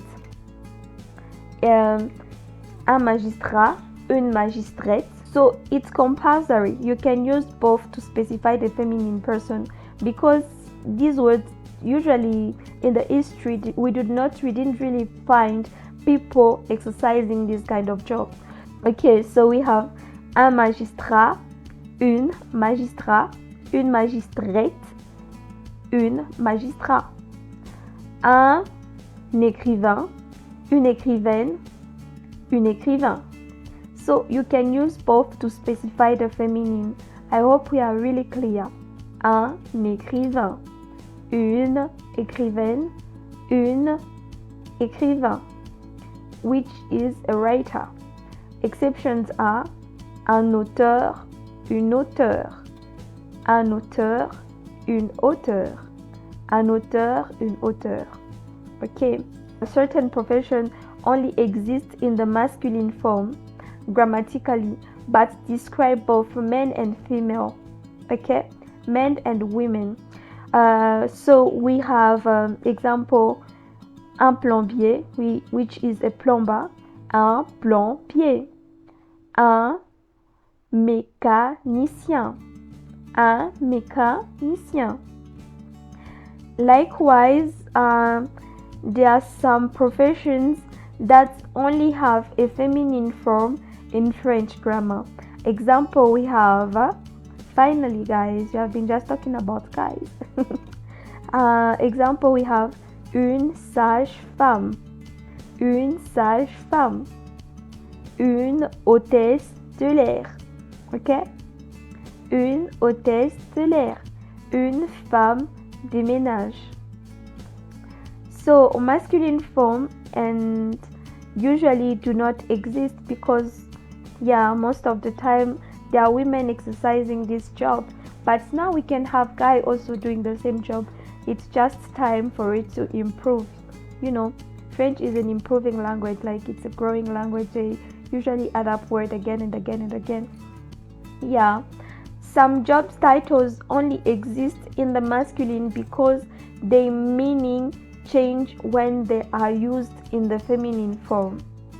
Okay, for instance, example, we have le médecin, le médecin, la médecine, which is different meaning, which has different meaning. When you say le médecin, you are referring to a doctor, but when you say la médecine, you are referring to medicine, like medication. But when you say le jardinier, okay, and you use jardinière, which change completely the meaning also. Okay, so this is a little something can help you to visualize the job, different kind of job, and their names and stuff like that, and try to relate, you can just try to go through again and again to help you to understand better and just make a difference, in your learning. Thank you. See you next time. Bonjour, bonjour, bonjour. J'espère que nous allons bien. Okay. So today we are going to look our last part of this particular topic, which is basic grammar concept, nouns and gender. Okay, let's get into it. Names of countries and regions. So all countries ending with E are feminine. Example, we have la France, l'Allemagne, la Chine, la Bretagne, la province. So we have la France, l'Allemagne, la Chine, la Bretagne, la province. All countries ending with different vowels or consonants are masculine. Example, we have le Canada, le Pérou, le Maroc, le Japon, le Portugal. I don't know if you guys are getting now the cycle. I try to repeat as much as possible and try to give as many examples regarding this specific topic because it's very important, guys. I do not want you to ridicule yourself or maybe put yourself in a position where someone slaps you or anything like that because you put the wrong article calling them, or maybe you just didn't express yourself when yourself well and they felt offended. Please guys, let us pay attention to this. Okay, so these are the different countries that speak French. As you can see here, we have Belgium here, okay, Belgium here, which is Belgique, okay, this one is Belgique. These guys are the one that colonized Congo. And we have Benin. Then we have Burkina Faso, and then we have Burundi, and we have Cameroon. One thing that you should note, guys, about Cameroon. One thing that you guys should know about Cameroon is that it's a bilingual language. It's a country where they speak French and English. Then we have Canada, is also a country where they speak French and English. And we have Central Africa Republic, which you say Central African Republic, la République Centrale, okay.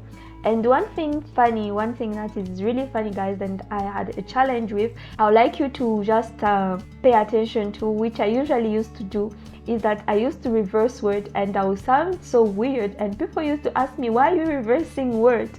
It's the fact that here, as you can see, you say Central Africa Republic, right? But in French, you say République. You start by République, right? République Centrale d'Afrique. Okay, you get now, it can be a bit confusing and challenging. And we have here Chad, they also speak French. And we have Comoros, sorry. And we have Côte d'Ivoire. We have Democratic Republic of Congo, my country, guys. So as I said again, I'll read Democratic Republic of Congo, but in French I will say République démocratique du Congo. So I'll have to start with Republic, which is République démocratique du Congo. And we have Djibouti, we have Equatorial Guinea, and we have France, we have Gabon, we have Guinea, and we have Haiti, and we have Luxembourg, we have Madagascar, Mali, and we have Monaco, Niger, Republic of the Congo. So guys, do not mistake, we are neighbors, but we are not the same country, as you can see by the flag and the name. And we have Rwanda, we have Senegal, we have Seychelles, we have Switzerland, we have Togo, we have Vanuatu, we have, Vatican City. There are so many places that you can go and speak French. I wanted to put this picture so we can visualize how big, and how vague is the places to which we can be speaking. We can use our knowledge of French. We can go, we can travel, we can visit and enjoy.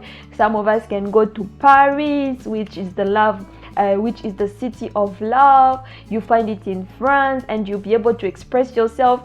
And specifically, those guys, they are quite they're snobbering if you don't know how to speak French. So if you are prepared, it's still a good thing. And most of these countries that I mentioned, when your native language is English and you just speak French and they just see the effort, they really love that, and they welcome you like never before, and they'll be so happy. So this is the end of our session. If anyone has a question, not getting anything, or maybe you need more clarity to find more, you have questions, feel free to text me.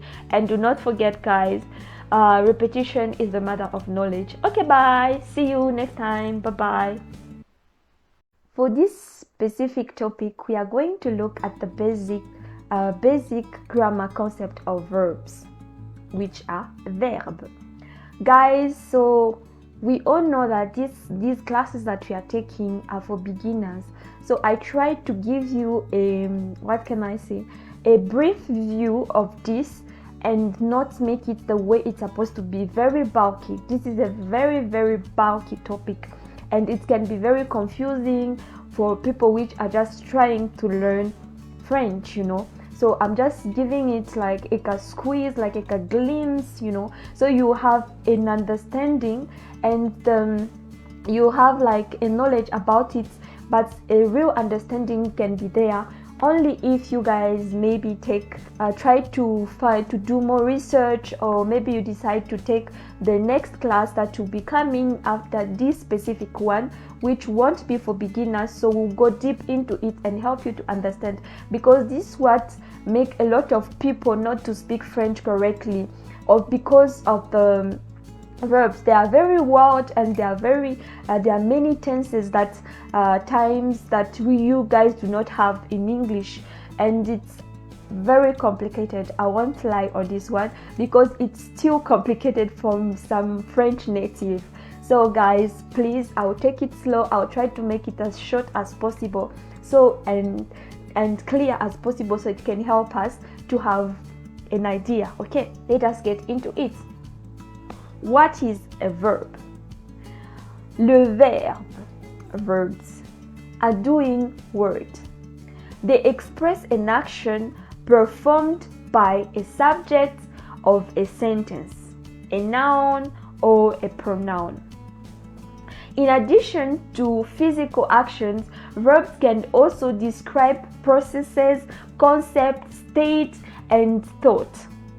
Some typically French action verbs include courir, which means running, danser, which means dancing, sauter, which means jumping, and we have chanter, which means singing, and we have écrire, which means writing, we have lire, which means reading, etc., etc. Some typically stative verbs in French are être, devenir, paraître, rester, etc., etc. I like these particular stative verbs, because most of the time they are used, I'll try to give you a sentence, guys, and you give me the meaning. Okay? Entre, être, et ne pas être, j'ai choisi de paraître. It's a very beautiful thing actually. So I hope you guys will try to find out about it. So let us continue. Exemple, nous mangeons tous le soir à 20h pile. So here, mangeons, it's manger that I just read, which is eating. It's an action verb. Nous mangeons tous le soir à 20h pile. Nous mangeons tous le soir à 20h pile. Le chien a sauté par-dessus la haine. This is an action verb. Action. Sauter, which means jumping. Cette maison est vraiment très belle. This house is very beautiful. It's state, like it's stating, okay? It's here, just here. A, which is very beautiful, okay? In French, we can categorize verbs according to their grammatical functions in sentence and according to the mood and tense in which they are used. So, in the following session, you'll find some explanation of all the grammatical terms related to the verbs in French grammar. I'll try to put it down there and make it a bit more clear. But I just hope you guys have the glimpse that I was hoping that you can have, and try to understand that it's very important to know this specific thing. But I will just give you this to my little things that can help you. I hope you guys enjoy the session.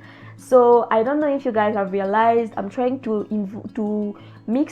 put more sentences which are just in French without translating them, so it can intrigue you to try to understand them and find their meaning. I know Uncle Google has everything and can help us to translate some stuff, but be careful, sometimes the translation is not completely correct. So just try to work on it and try to exercise yourself and find out if you can translate words on your own and phrases. It can really help to exercise. Do not forget, repetition is the mother of knowledge. Okay, thank you guys. Bye bye. See you next session. Bonjour, bonjour, bonjour, bonjour. J'espère que nous allons tous bien. So, today's topic, we are going to continue with the basic grammar concept verbs, which are verbs.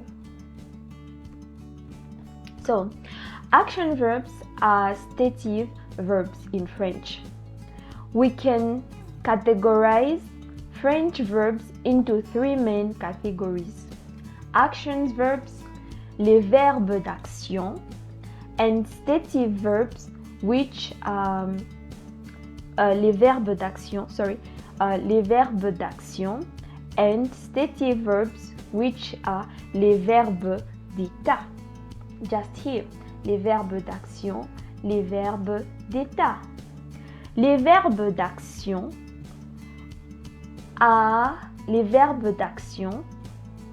are used to talk about an act or an activity performed by the subject of the sentence. These verbs can express an ongoing action or an one-time event. They can be followed by direct or indirect object, as there are so many action verbs in the French language. It is impossible to present a complete list.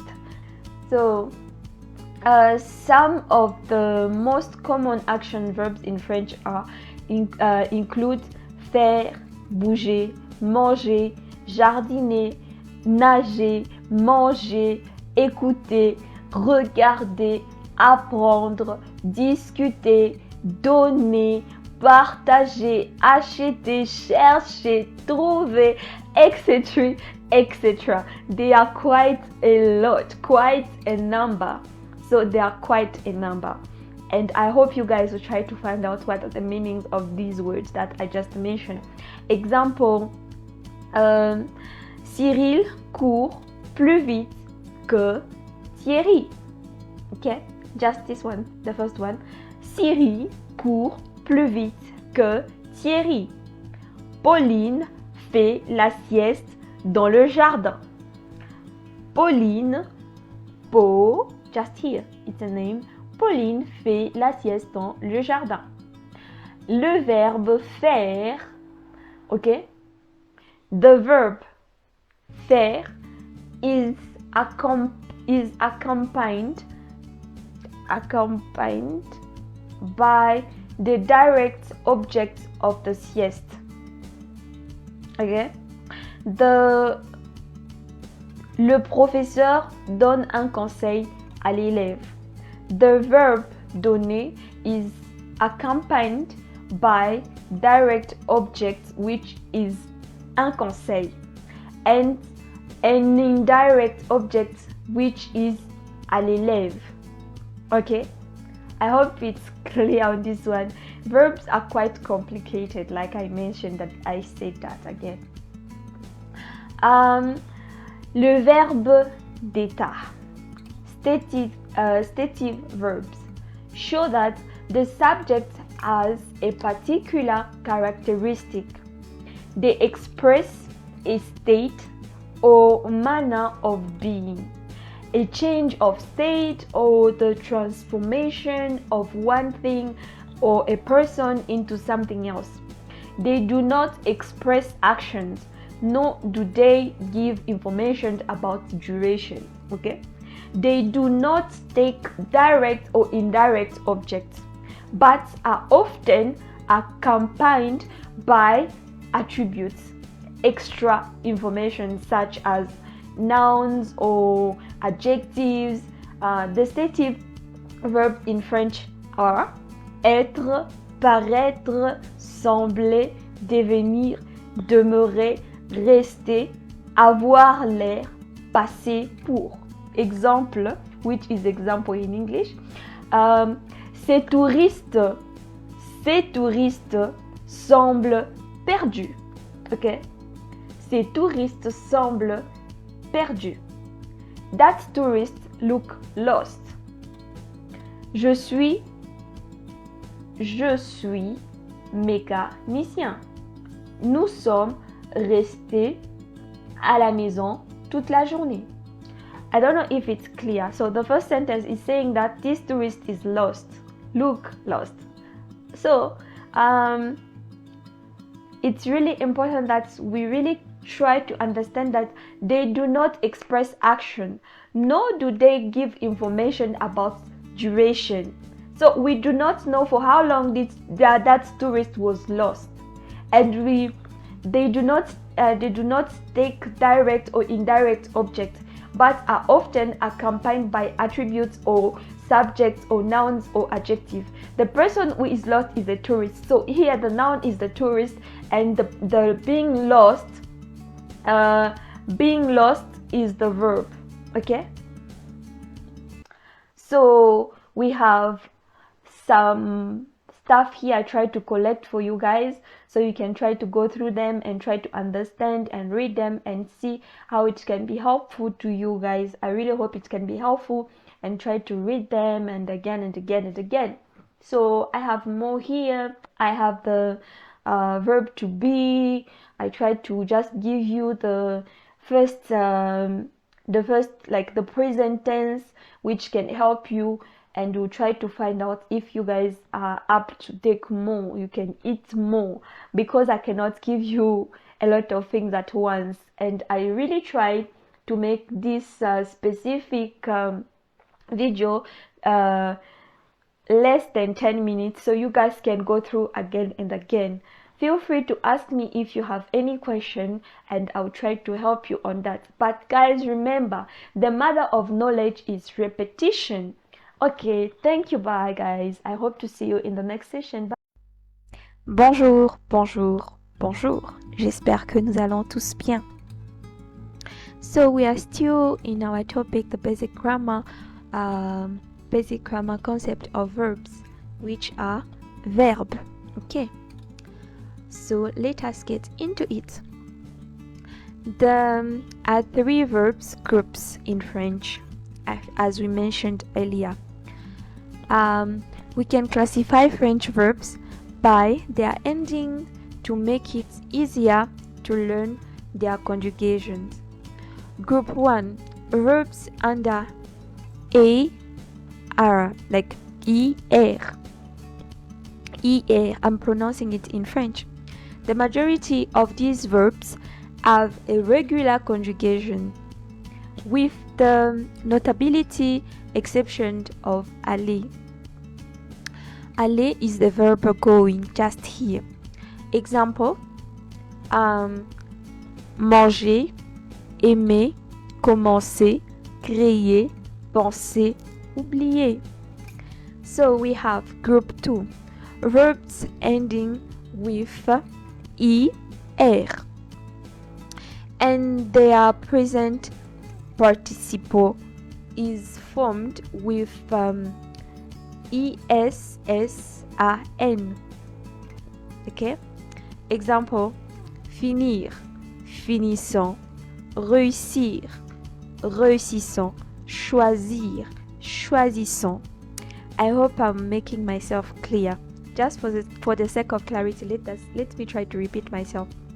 So, we can classify French verbs by their ending, okay? To make it easier to learn their conjugations. Group 1, verbs end in AR. The majority of these verbs have a regular conjugation, okay? With the notability of exceptions of aller, okay? Example, we have manger, aimer, commencer, créer, penser, oublier. So we have group 2, okay? Group 2, verbs end in ER. Their present participle is formed with ESSANT. Example ou exemple, we have finir, which would be finissant, just here. Okay, I'm showing with the mouse. I'm showing it with the mouse just here. Finissant. Réussir, réussissant. Here, réussir, réussissant. Choisir, choisissant. Okay. So what they're trying to explain to us is that verb finishing with er generally being, you can generally have the same pattern that will be changing at the end when you're trying to conjugate it, but there are some exceptions to it. Okay. Group 3, verbs are irregular verbs that don't belong to group 1 and group 2 and group 2. These verbs can also be categorized by their endings. Okay, some end in OER. I'm showing it here with the mouth. OER. Other in RE, while some end in ER, and from there present participle with the ending of ANT. Just here, ANT instead of ESSANT.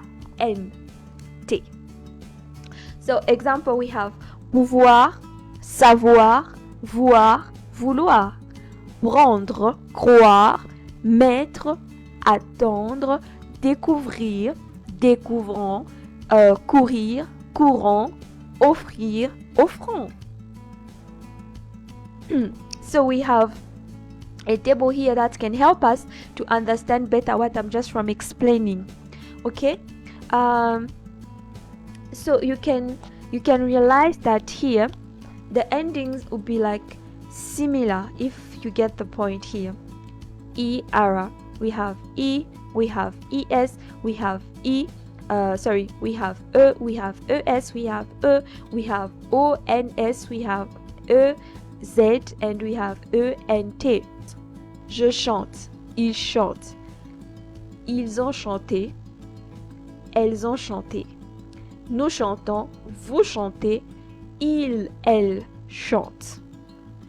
So as you can notice here, the ending are all similar, but there are some exceptions. Okay, we have said that verb we have from the first group and second group and the other groups. So I would like you guys to just try to go through and try to understand this. If it's difficult, just come back to me. I'll try to explain a little more about it and make it clear.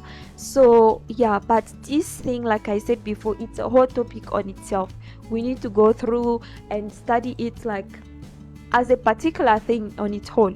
It's very deep and it's very bulky and it's very complex, especially for the fact that you are English native. So yeah, we are done for the moment with this particular session. So guys, don't forget that the matter of knowledge is repetition. So I'll repeat it again and again. Okay, so we have our next session. We are going to continue with verbs, verb. Okay, thank you. See you guys. J'espère que nous allons tous très bien. So we are still continuing with our topic, which is basic grammar concept of verbs, in French, verbe. Okay, so main verbs and auxiliary verbs in French. French has simple tenses and compound tenses. Okay, compound tenses like the passé composé or the plus que parfait contain two verbs. Okay, we have passé composé, which is this one I'm just showing here. Passé composé and plus que parfait contain two verbs. Okay, a help verb, also known as an auxiliary. So do not be surprised when you hear like auxiliary or anything like that.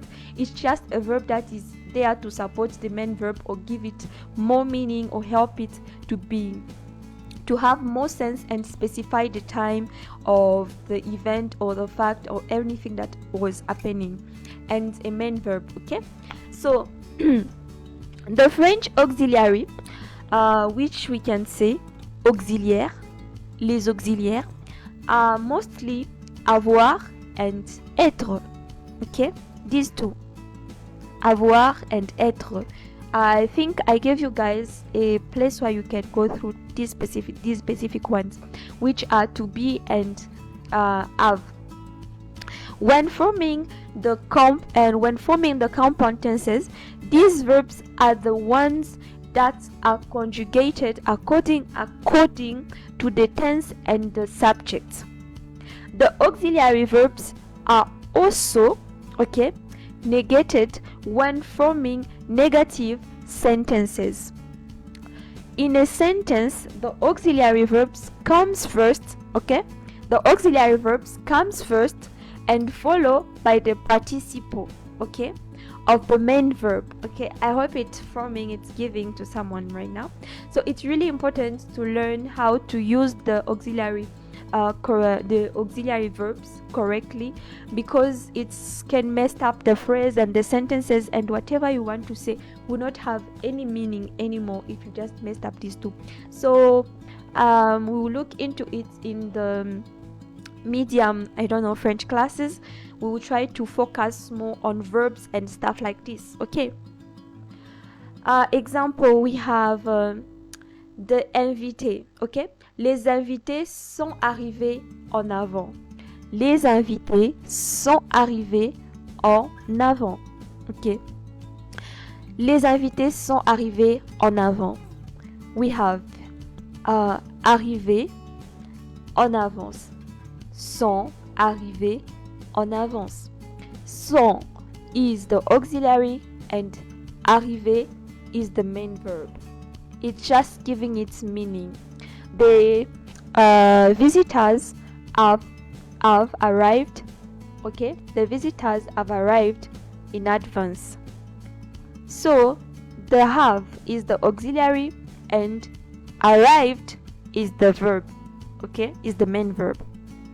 Est-ce que tu as bien dormi cette nuit? est-ce que tu as bien dormi cette nuit? So, if anyone can guess, a is the auxiliary and dormir is the main verb. The main verb, the main verb, which you can also call in French, les verbes principaux, okay, ou les verbes, les verbes principal, is the one that carries meaning in the sentence. So if you remove the main verb, there won't be meaning to the phrase will not have meaning. But if you remove the auxiliary, the phrase will not be the tense of the phrase will change. Okay. This is in contrast to the auxiliary, which only conveys grammatical information such as tense and person. The main verb can express a state, action, change, event, etc., etc. It appears alone when conjugated in the simple tense.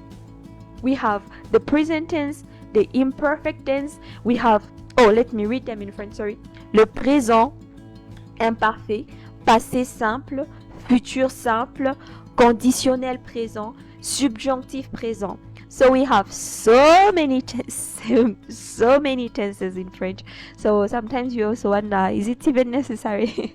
But yes, that's what makes its beauty. Main verbs like lire, conjugate in present tense.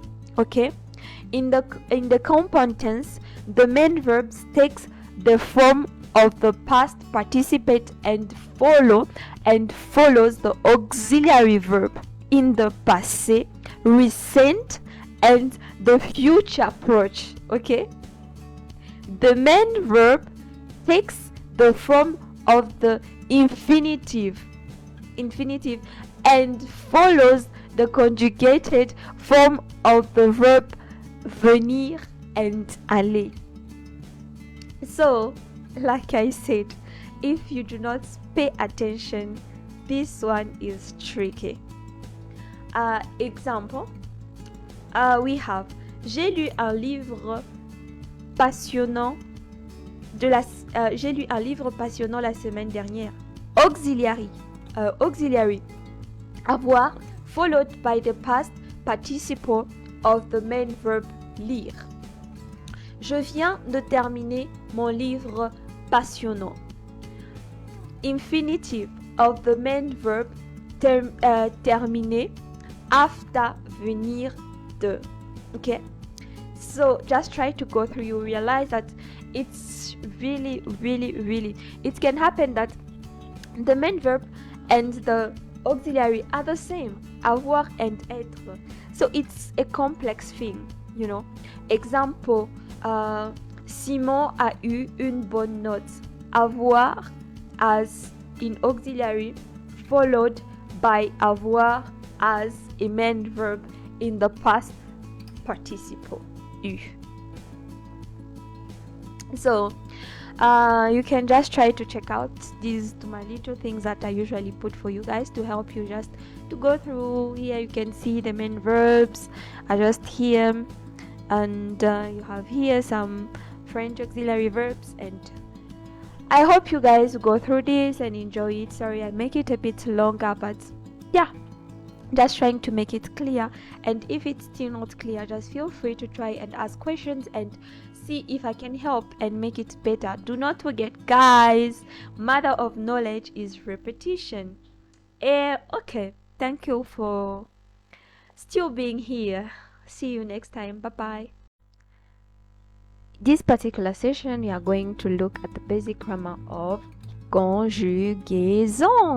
Okay, I hope someone is excited as me, so let's go. So conjugaison, okay, refers to the process of changing. Okay, conjugaison refers to the process of changing the form of verb to match its subject in terms of the person, number, and sometimes gender. In French, verbs are conjugated based on the subject pronoun and the tense of the action. Here are some key points, okay?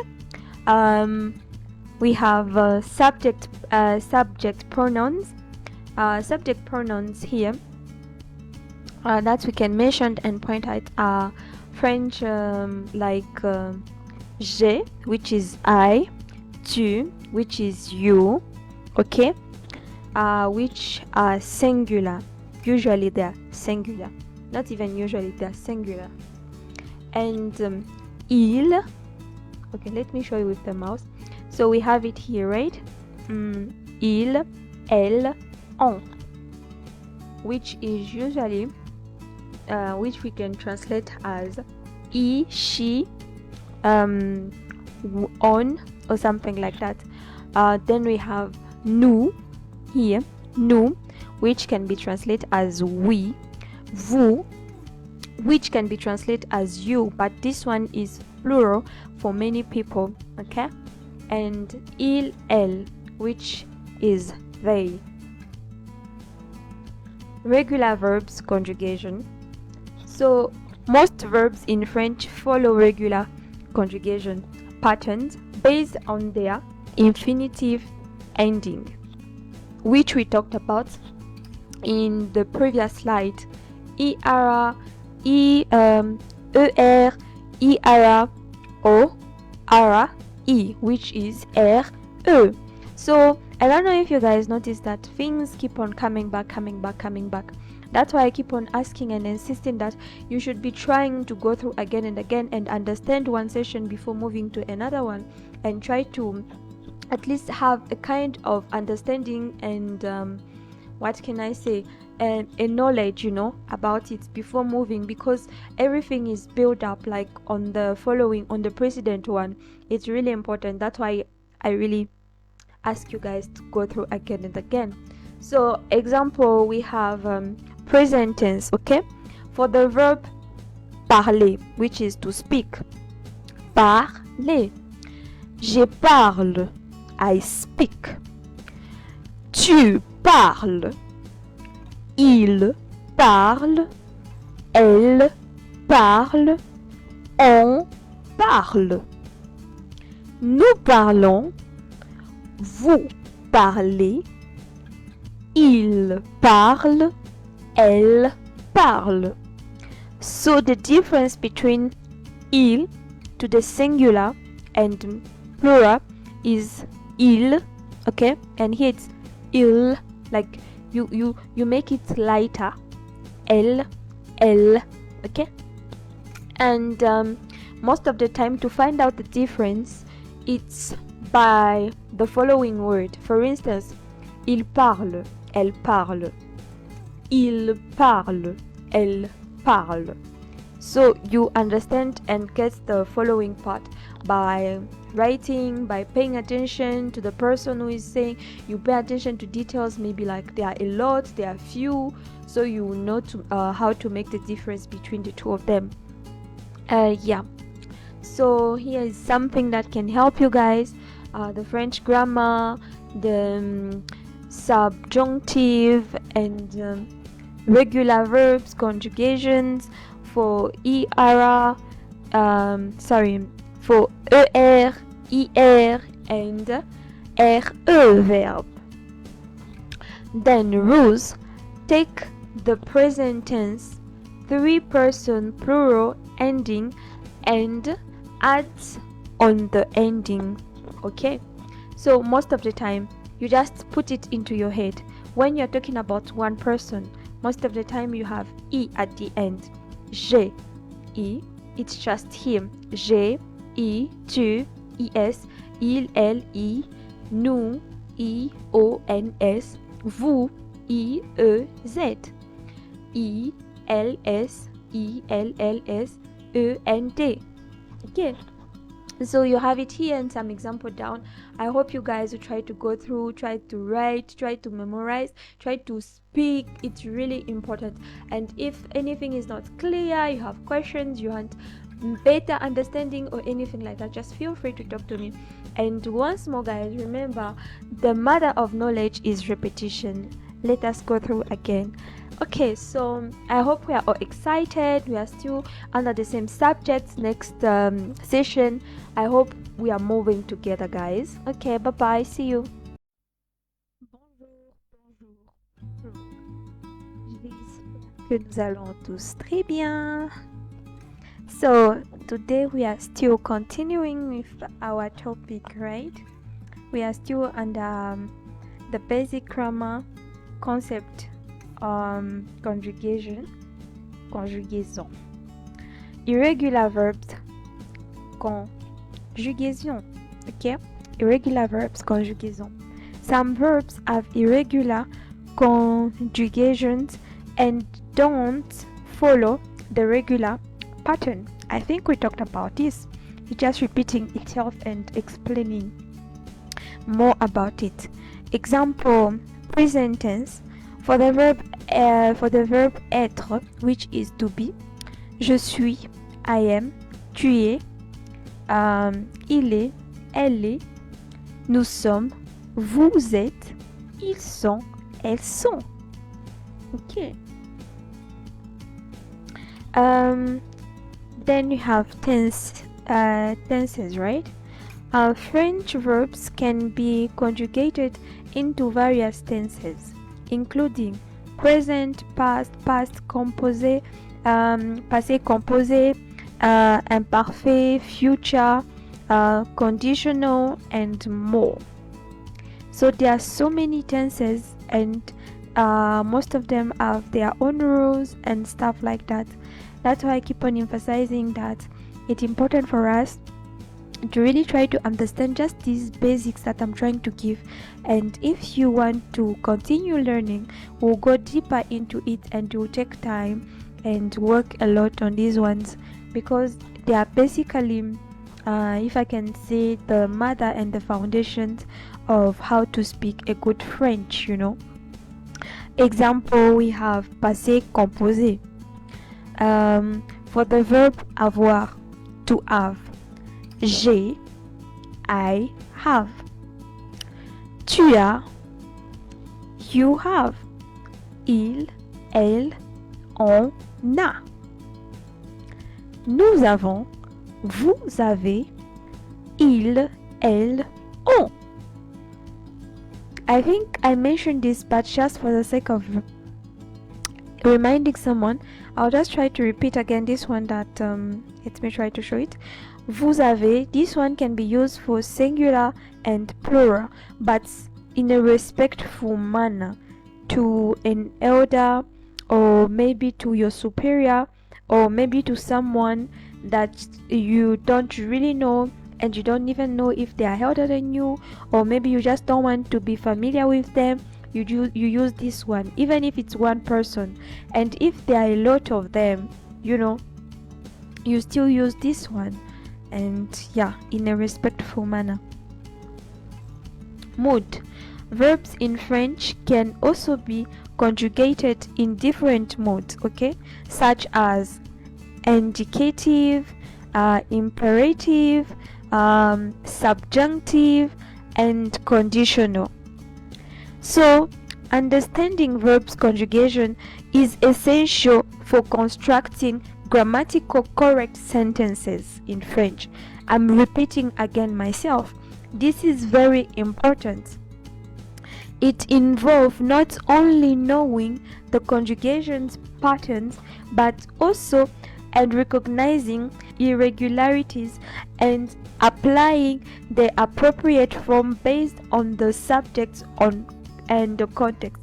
So if you just use the wrong verb, or maybe you just misplace the verb, your sentence will not have a meaning. Actually, it will be hard for people to get you and try to understand what you are saying, you know. And I know it won't be nice, and I know nobody want to be in a position where you try to express yourself and you say something and people are like, come again, what did you say? It feels like you are even reducing your confidence. Trust me, I'm saying that because I've been through that. I felt that pain. Okay, guys. So what we can do here is try to simplify things. So we have temps des verbes, which is tense of verbs, okay? Temps de verbe, tense of verb. We have passe, which is passé, okay? And we have présent, which is present, and we have future, okay? And we have futur, which is future. So down here, the words that are related to the past, down here, in here, just down passé, okay? And you have present here, we have future here, and all the words down are related to it. So how you can use it and how you can attach them with the verbs and everything attached to it. So here down, you can try to, just from what we heard and from what we learned, you can try to go through and try to find some answers to these these words that I put just here for you guys. And we have imparfait, we have indicative, we have present, we have future simple, and future simple actually. So I want you guys to try and go through and understand this one, okay? So guys, once more, feel free to ask for anything that you do not understand, or even if you have a question. And once more, I'll repeat and again and again here, okay? Knowledge, like repetition, is the mother of knowledge. Okay guys, bye bye, see you next session. So today we are going to look into basic grammar concept adjectives. So in French you pronounce adjective. So adjectives and adjective, okay? Adjectives in French are words that modify or describe nouns by providing more information about their characteristic. Adjectives agree in gender and number with the noun they modify. Here are some key points. Agreement with gender and numbers. Adjectives in French must agree in gender, masculine or feminine, and number, singular or plural, okay? With the noun they modify. For example, masculine singular, we have un livre, which is a book. Un livre, okay? Un grand livre. Un grand livre. Un grand livre. The adjective here is grand, which is big. It's giving a description of the book, okay? It's giving us the size of the book. That's the work of an adjective. So for instance here, for a feminine singular, we have une grande table. Une grande table. Une grande table. So the une in front of grande, as we can see the difference, it will be attached with the gender which of the word, which is stable in this specific case, which is a feminine word. So we have une for the article, and grande, it has been attached and has changed to describe the word. So we have une grande table, okay? Masculine plural, we have des grands livres. Des grands livres. So here is the adjective. If you can start from here, guys, you can see the way it has been changing and adapting itself to the word that it's defining, okay? To the word that is defining.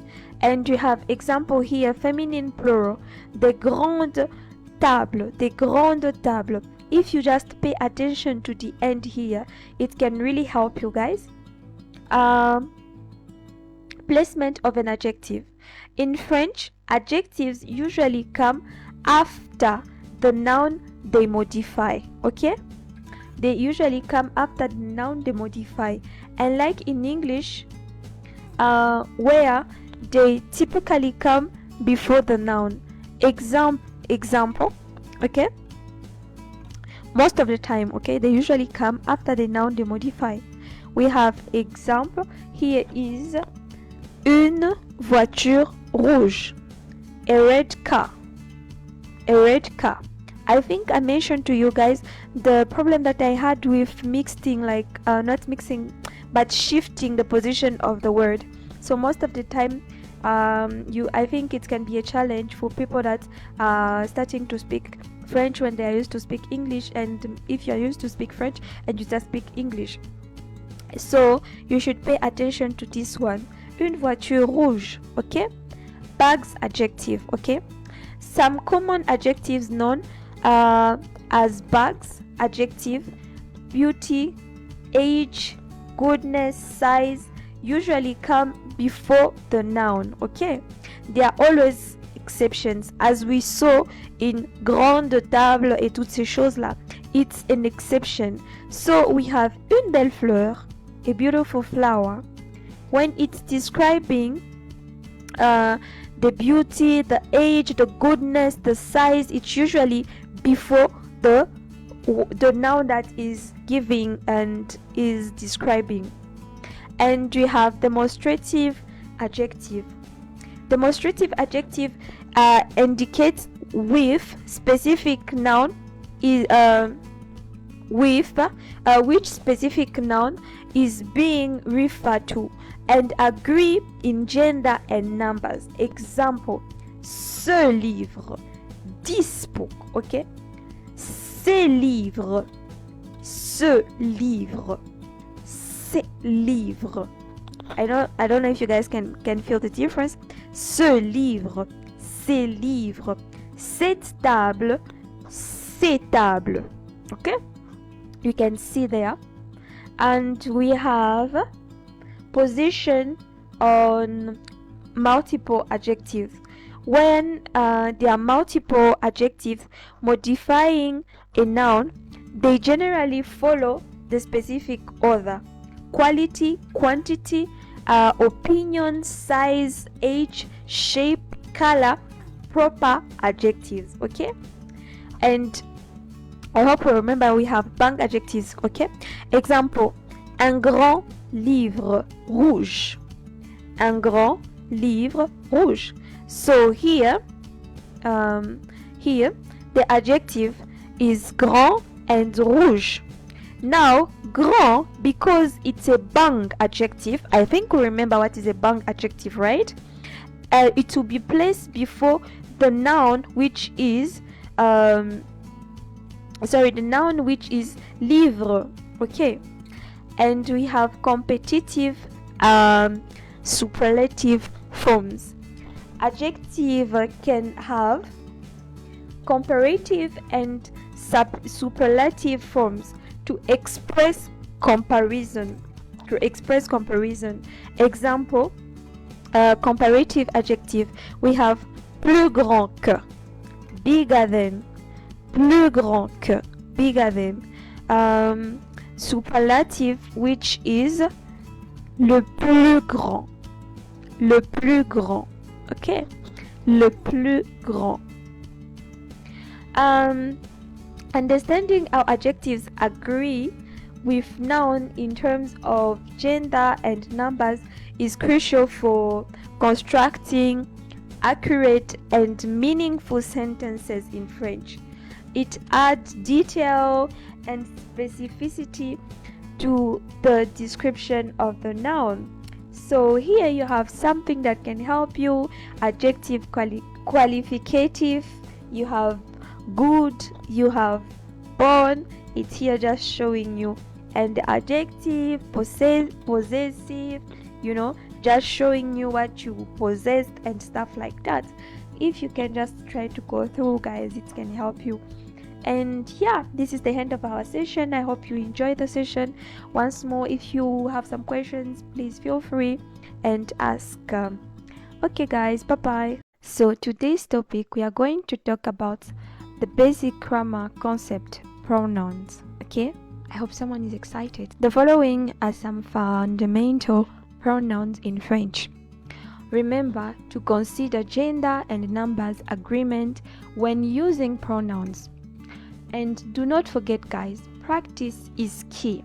to master their usage in different contexts. So we have subject pronoun. The subject pronoun, les pronoms sujets. Subject pronoun, les pronoms sujets. So these are the pronoun that demonstrate the person that we are talking about, which is the subject. So the singular forms are usually je, tu, il. Okay, so here we have je, tu, il. Je, tu, il. And the plural we have nous, vous, il, elle. Nous, vous, il, elle. So these ones here help us to point at the person that we are talking about, the person that is the subject in the whole sentence, the pronoun. So I can say, je suis fatigué. I am tired. Who is tired is I. Okay, so this is the pronoun for singular person. And plural, we are tired. Who is tired? We. Okay, we are tired. And who is tired? We. We are the subject. We are the one that are tired. Object pronoun. We have object pronouns, le pronom d'objet, which are direct object pronoun. Direct object pronoun. Les pronoms d'objet direct. Okay, this one is pointing directly to the subject. You use it pointing directly at the subject. Direct object pronoun. Object pronoun. Okay, the object, the person, the thing. Me, these are mine. Okay, me, I'm pointing at me. For instance, my book. Okay, no, let's say mes livres. Who is the owner of the books? It's me. Okay, all books, like whenever you ask the question, who is the owner of the book, you need to find the me in your phrase to make it the object pronoun. Te, okay, you, it's informal. Okay, they belong to. For instance, I say, come and take your book from the table. Whose book are we supposed to take from the table? Yours. Nous, it's us. That house belongs to us. Okay, who's the owner of the house? Us. It's a direct. We are mentioning, we are saying we are the owner of that house. Vous, you, vous, you. So it's pointing to the owner of the object, not really the owner of the object. Direct object pronoun. Nous sommes les auteurs de ce livre. We are the author of the book. Vous, you, they, them, me. And we have indirect object pronoun. You can still use me, te, lui, nous, vous, leur. Possessive pronouns. Les pronoms possessifs. Singular. Ma, me. Ma, me. This is showing who owns the thing. Ma, me. Ton, ta, te. Just here. Ton, ta, te. Ton, ta, te. Son, sa, c'est. Son, sa, c'est. And plural we have notre, votre, leur. Notre, votre, leur. Notre, votre, leur. Okay, these are the possessive ones. They show who is the owner of that particular object. And yeah, this is the end of this session. I hope you guys enjoyed, and if you have any question, please feel free to ask again, and we'll try to make it to help you understand better and try to make it easier. Thank you. See you next session, guys. Bonjour, bonjour, bonjour, bonjour. I hope we are all fine, guys. So today we are going to continue in the same topic, which is the basic grammar concept of pronouns, and this is the last part. I hope you guys enjoy the session. Demonstrative pronouns, les pronoms démonstratifs. Okay, what are pronouns? What are demonstrative pronouns? So these pronouns are the type of pronoun that are usually used when you want to design when you want to point at the thing or the person that you are talking about. Okay, there are many forms of pronouns, of demonstrative pronoun, which are masculine, feminine, and all that. I think by now we have the ability to distinguish the feminine part and the masculine part. So we have celui, which is a masculine one, singular, and we have celle, which is a feminine one, and singular. Then we have ce, which is a masculine one and plural, and we have celle, which is a feminine one, plural. Okay, so we also have pronouns demonstrative which are neutral, like cela, ça, c'est, ceci. Okay, I did not put it out there, so you guys can just try to do some little research to help you when you are into it. It can help you a lot. Okay, and we have the reflexive pronouns. What are reflexive? What are reflexive pronoun? Reflexive pronoun is a pronoun that refers to another noun or pronoun within the same sentence. Okay, for instance, what we can say here in English is that ils se sont bien amusés. Okay, ils se sont bien amusés, et plutôt bien amusés. The say that I'm talking about is the one just here. Ils se sont bien amusés. So if we try to translate the sentence, is that we can translate it as il, which is, we try to translate that specific sentence in a literal way, it will give us they had a lot of fun. But here we are trying to put in its himself, herself, itself, or oneself. So we'll say that they had fun themselves. So it's quite complicated. That's what I'm trying to make you understand, guys. There are some sentences that they completely change the meaning when you try to translate them in French from English, and you do not have the same kind of positioning and meaning as you translate it straight from English to French. So it's very important that we pay attention to details like that and realize the difference between English and French. Yes, we can put a word here and try to give you the meaning in English, but does not mean that you can just translate it in the same way. So yeah, I hope you guys are getting the point that I'm trying to make here. So reflexive, I explained that reflexive pronouns, which are les pronoms réfléchis, can be me, te, c'est, nous, vous, c'est. So these ones are important because they can be used in a sentence, in the same sentence, to refer to another part of the same sentence which is in the sentence. I hope I'm clear on that one. Yeah. So we have relative pronouns, les pronoms relatifs. What are these? Okay, what are these?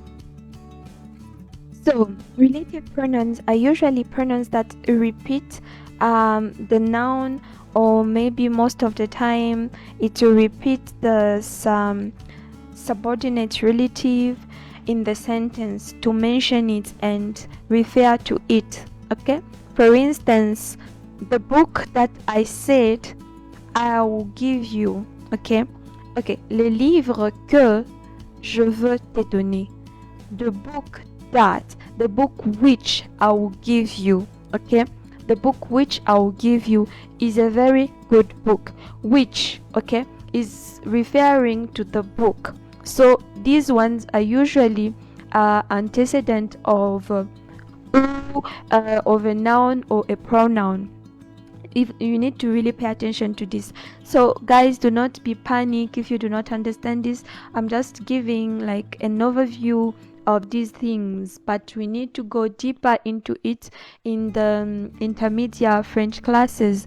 Like we'll go into it, the class will be a bit longer, or maybe you'll be having the same subject for like 5 sessions and stuff like that, because I'm just trying to give an overview of all this, So here some pronoun, subject and stuff like that. And this is the end of our session. I hope you guys enjoyed it, and do not forget, repetition is the mother of knowledge. Guys, feel free to ask any question, preoccupation, anything. I'll be there for you guys. Thank you. Bye bye. See you next session. Cause I'm happy to be here, guys. I hope we are also happy. So today we are going to look at the basic grammar concept of prepositions. So, prepositions, or in French, prépositions. Prepositions are words that show the relationship between a noun or pronoun and another word in the sentence. Okay? I hope it's giving here, right? So, a preposition, prepositions are words that show the relationship between a noun, okay, and another word in a sentence. They indicate location, direction, time, manner, or the relationship between different elements. Here are some key prepositions in French. So we have basic prepositions, which are a. So the difference with this with the just simple is that you can see here is the accent. Can anyone remember this accent? We study and learn about it. The accent here. Example, je vais à l'école. I'm going to school. Je vais à l'école. I'm going to school. The accent here, that's what makes the difference and make it a, at, okay? So, the, okay, of, from, okay? Example, le livre de prière, le livre de Pierre, sorry, le livre de Pierre, Peter's book. I don't know why I did not translate this one. It's Peter's book. Pierre in English, it's Peter. Le livre de Pierre, Peter's book. En, which can be translated as in, to, at. Je suis en France. I'm in France. Je suis en France. I'm in France. Okay. Prepositions of place. We have sur, which is en. Example, we have le livre est sur la table. The book is on the table. Le livre est sur la table. The book is on the table. Sous, which is under. Example, le chat est sous la chaise. Le chat est sous la chaise. The cat is under the chair. Le chat est sous la table. Dans, which is in. Exemple, il y a de l'eau dans le verre.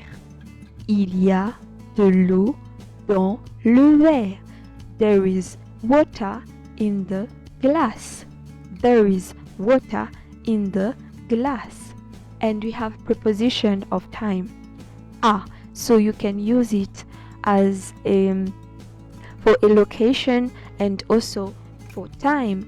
Okay, example, je vais au cinéma à 20h.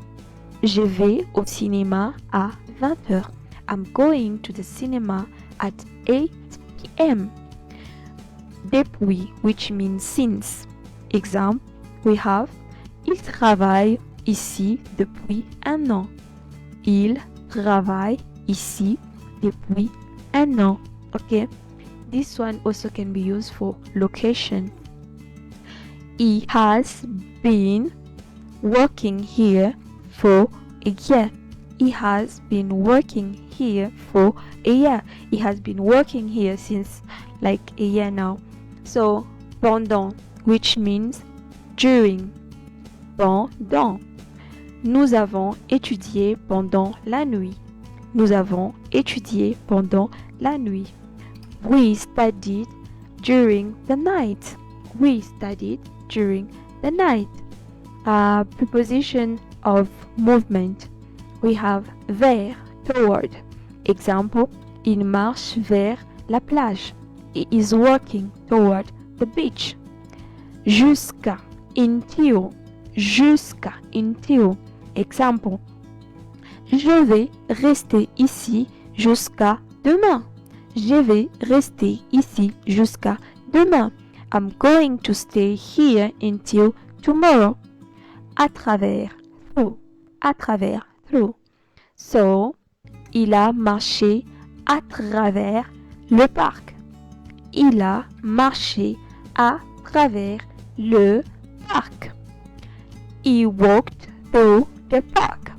He walked through the park. Preposition with infinitive. Pour, for, for. Il étudie pour réussir. He studies to succeed. Il étudie pour réussir. He studies to succeed. Sans, without, sans, without. So you need to pay attention to the S here that make it without. If you put a T, it's a verb. If you remove it, it will have another meaning. Okay. Example. Il part sans dire au revoir. Il part sans dire au revoir. Is leaving without saying goodbye. Is leaving without saying goodbye. Avant de, before. Avant de, before. Manger avant de partir. Manger avant de partir. Eat before going. Eat before going. Okay, so understanding preposition is crucial for correctly expressing relationship between elements in a sentence. The choice of preposition depends on the context and the specific relationship being conveyed. So guys, I hope you enjoyed this session, and I really hope that we'll try to go through again. Like I said again, I'm just giving you an overview of a lot of stuff so you have at least a kind of knowledge. But if you really want to understand these topics, we need to go deeper into them. So if you have any question, anything, just feel free to contact me. And do not forget, repetition is the mother of knowledge. See you next time. Bye bye. Bonjour, bonjour, bonjour. J'espère que nous allons tous très bien. Today's topic, we are going to talk about the basic grammar concept. Negation, okay? Négation in French. So, negation or négation. Negation is the expression of the negative form of a statement or a verb in a sentence. In French, negation is often achieved by using specific words and structures. Here are some key elements of negation. So we have negation word, which are just tip, n'est pas, n'est pas. The most common way to negation A statement is by using n'est pas around the verb, okay? Pas means, okay? Ha means and not. Example, je ne parle pas français. I don't speak French. Je ne parle pas français. So you put ne here and pas there. The verb is in the between, which is parler, to speak. Je ne parle pas français. Je ne parle pas français. Other negative words are n'est jamais, which is never. Example, il ne mange jamais de viande. He never eat meat. And I doubt some of us. It's too nice. Yeah, I don't think we have vegans here, right? Il ne mange jamais de viande. He never eats meat. Ne plus. No longer. Not anymore. No longer. Not anymore. Example. Elle ne travaille plus ici. She doesn't work here anymore. Elle ne travaille plus ici. Ne rien. Ne rien. Nothing. Okay? Il n'a rien dit. Il n'a rien dit. So the ne here, you know, it varies with the verb. As you can see, you see it's a ne here, then here it will be na. Why? The verb in here is just a here, the verb to be. So it will be attached and get accommodated. You need to accommodate the verb. So it will be just the n and an apostrophe here. So it will be il n'a pas, il n'a rien dit. He said nothing. Il n'a rien dit. He said nothing. Negative with compound tenses, okay? In compound tenses like passé composé, ne and pas surrounds the auxiliary verb. We talked about it, okay? So, il n'a pas mangé. He did not eat. A is a verb, to be, okay? Or to have. Having, it's the verb having. Manger is the verb to eat. So, we will say il n'a pas mangé. Il n'a pas mangé. The auxiliary verb in this sentence is having. He did not eat, okay? So, il n'a pas mangé. He did not eat. Double negation. In French, double negation is common and doesn't create a positive meaning. Additional negative word can be added, okay, for emphasis, like to make it strong, a strong ground, if I can say that. Je n'ai jamais rien vu d'aussi beau. Je n'ai jamais rien vu d'aussi beau. I've never seen anything so beautiful, okay? Like you guys. Negation with undefined articles. When negating a statement with undefined articles, we have un, une, de. Un, une, de. You use the instance, okay? You use the instance. Example, je veux une pomme, okay? I want an apple. I want an apple. Becomes je ne veux pas de pomme. I do not want an apple. Je ne veux pas de pomme. Okay? I do not want an apple. Negation in command. We have in negative command we have ne, and the verb are used without pas. So it's strongly commanding you. Ne mange pas ça. You use this one when you're talking to your kid, you're talking to someone who is younger than you, you're shouting. For instance, a kid is trying to eat dust or grass, I don't know, grass or something like that. When you're like, ne mange pas ça, don't eat that. Ne mange pas ça, okay? Don't eat that. You are just being strong and firm in your word. Negative with adverb.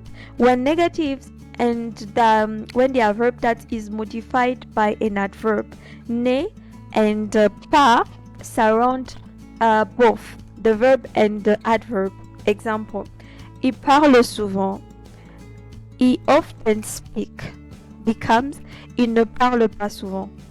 Il ne parle pas souvent. Il ne parle pas souvent. He does not speak often. Does not speak often. So understanding negation is essential for accurately expressing negated statements and forming negative sentences in French. It involves using the appropriate negation word and placing them correctly in relation to the verb and other element in the sentence. Okay, it's very important. So I hope you guys will try to go through again and understand better what we are just from talking about. And if you have any question, please guys feel free to ask me any question you have, and I'll try my best to make it clear. And remember, we are just scratching, like it's just the surface, but things are a lot deeper, that we need to learn. And if you have any question, just ask. Bye. We are going to look at the basic grammar concept, interrogative. I hope someone will enjoy this session. Okay, interrogative in French, which is interrogative. Interrogative are words used to form questions. They help gather information, seek clarification, or prompt a response. Okay, in French there are various interrogative words and structures. Here are some key elements of the interrogative. So, questions word. We have quand, which is when. Quand est-ce que tu viens? Quand est-ce que tu viens? When are you coming? Où, which is where. Où est le marché? Where is the market? Où est le marché? Then we have qui, which is où. Okay, où. Qui est ton ami? Qui est ton ami? Who is your friend? Who is your friend? Quoi? What? Quoi? What? Qu'est-ce que tu fais? What are you doing? Qu'est-ce que tu fais? What are you doing? Then we have comment, which is how. Comment, which is how. Comment ça va? Comment ça va? How are you? This one I think we are familiar with it by now, right? And we have pourquoi, which is why. We have pourquoi, which is why. Example, pourquoi tu pleures? Pourquoi tu pleures? Why are you crying? Pourquoi tu pleures? Combien? Combien, which is how much, how many. Combien de frères as-tu? How many brothers do you have? Okay. How much is this item? Combien est cet article? Question, formation. Okay. In French, one common way to form a question is by inverting. Okay, inverting the subject and the verb. Example: tu parles français? You speak French? Become parles-tu français? Parles-tu français? Do you speak French? Okay. Parles-tu français? Another way is to use questions word at the beginning of the sentence and keep the subject verb order. Example: où est la bibliothèque? Où est la bibliothèque? Where is the library? Where is the library? Okay.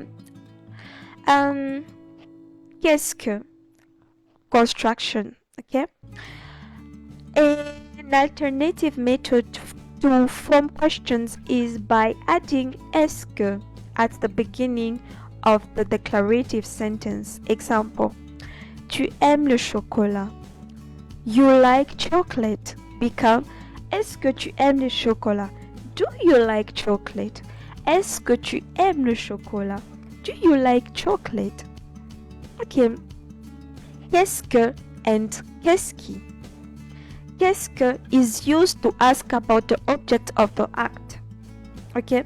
I think by now you are able to make the difference between the object of the act and the object of the what and the object of the action. So, of the subject. Example of question of qu'est-ce que is used to ask about the object of the action. So we have example here. Qu'est-ce que tu manges? What are you eating? What are you eating? Qu'est-ce que tu manges? Qu'est-ce que tu manges? The object of the action is what the person is eating. Qu'est-ce que tu manges? Qu'est-ce qui is used to ask about the subject of the action. Example. Qu'est-ce qui se passe? What happening? What happening? Okay? So, tag question. Tag questions involve adding a short question and the end at the end of the sentence. Example, tu viens avec moi, n'est-ce pas? You are coming with me, aren't you? Tu viens avec moi, n'est-ce pas? So, understanding interrogative is crucial for forming questions and seeking information in French, okay? Different questions, words, and structures can be used based on the type of information you are seeking, you know, at the context of the conversation. So you guys, if you have any questions, please feel free to ask and I'll be there and I'll help as much I can. So we'll continue the same session. I just try to make it as short as possible, but I've realized that it's a bit longer. So I'll put it into 2, guys, so it can help you and try to understand this better so you can go through again and again. Okay guys, if you have any question, feel free, and do not forget, repetition is the mother of knowledge. Okay, bye, see you next video. Bonjour. J'espère que nous allons tous très bien. Guys, I'm so excited about this topic today. Tell me how you feel. You know, it's something very important for me to help you guys to learn, because it's not only about the language but also how you feel, you know, throughout the process of speaking, of learning the language and interacting with other people in that same language. One thing we should keep in mind is that our feelings are not only something which we just, you know, we can ignore. They are an integral part of our moral, social, and personal well-being. It's important for us to speak out and put word on our feelings. They also can help us to act quickly and in important situations, you know. For instance, you don't like what's going on and people cannot choose the excuse of like, she didn't say anything, he didn't say anything, so I just thought it was fine. You just didn't know which word you're supposed to use, but you just didn't know how to express yourself, which words to put on the specific emotion that you had. So I really hope someone will enjoy this session, and yeah, let us learn to put words on what we feel. Okay, and you should just know that French people are very expressive people. They do not keep their tongue in their mouth. Yeah, and they usually put the the point on the E, as they say in French. So guys, be just ready to always express how you feel so you can be heard. So, how I feel? I'm happy. Je suis heureux. Je suis heureuse. Okay? Je suis heureux. Je suis heureuse. Je suis heureux, it's for male. Je suis heureuse, it's for female. I'm sad. Je suis triste.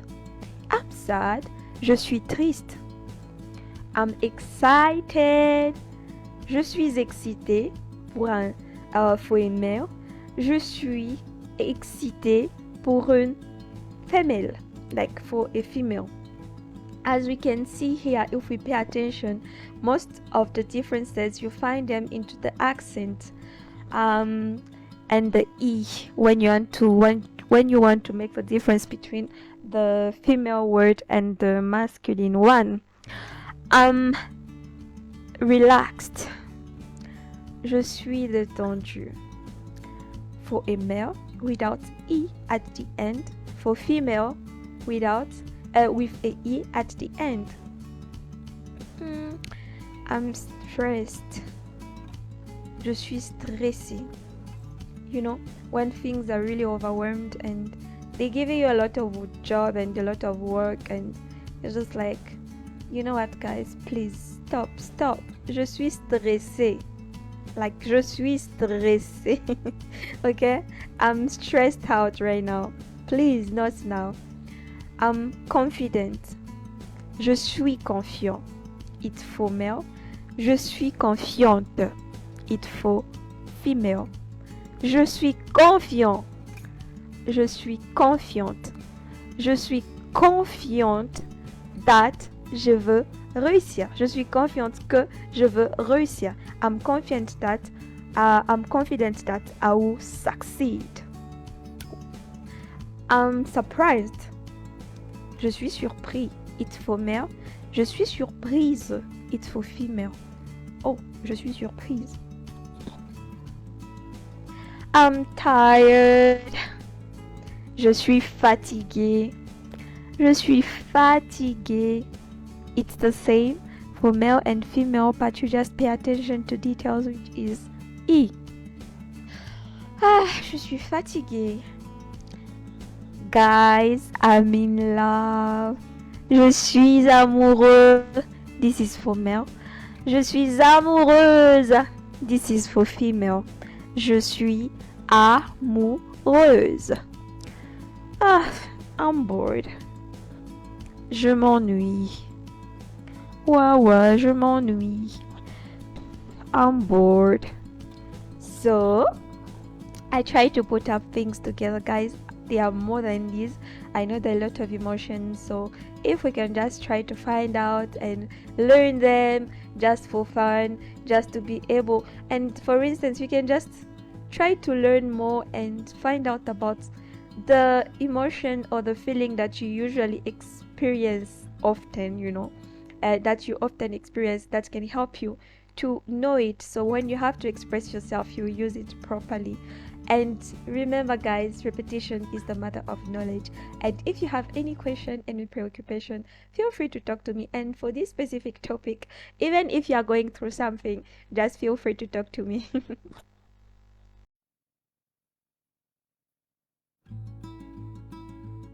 J'espère que nous allons tous bien. So today's topic is tell me what you see. Okay. So, it's important when speaking a language to know how to express yourself. I talked about it and I'll keep repeating that. Each step is really important. It's like building a house. Each stone, each brick, each block has its own importance. So, today we are going to see how to tell people what you are seeing. Je vois mean I see. Je vois. I see. Je vois un oiseau dans le ciel. Je vois un oiseau dans le ciel. I see a bird in the sky. Je vois un oiseau dans le ciel. I see a bird in the sky. Tu vois, you see, singular, informal. Tu vois la mer depuis la fenêtre. What a wonderful sentence. You see the sea from the window. Tu vois la mer depuis la fenêtre. So, this one, I just want to just drop it there, guys. You know, sometimes you can tell someone like, you see ya? You see ya? You can also say, tu vois, hein? Tu vois. Not to mean that, like, I'm seeing. You're just telling someone, what are you doing? Like, why are you doing that? Why? Like, can you see just what you're doing? You're making me upset. Just putting it there, guys, so you can be using it. You never know. Il, elle, on voit. So it's not just, I didn't just put it there. I also took the liberty to conjugate it. As you can see, I started by the first person, which is je vois.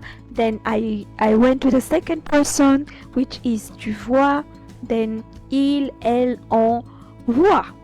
As you can see, the end is changing. Yeah. Il voit un film au cinéma. He's seeing a movie at the cinema. You see, like I was saying, you will say that he's watching a movie at the cinema. Je vois un film au cinéma. He's seeing a movie at the cinema. It's talking about the place, l'endroit. Où. So, dans la forêt. Je vois les oiseaux dans la forêt.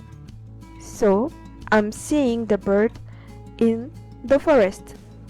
As you can see, the forest is this one. I'm just trying to show you. You can mention the places where you're seeing stuff. Then we have auberge. Auberge. Auberge. We have à la maison. À la maison. Au parc. À la ferme. Dans l'espace. À l'école. À la ville. So there are words here. I want you guys to find out what are the meanings in French and tell me what you are seeing. So here you can see stuff and mention them.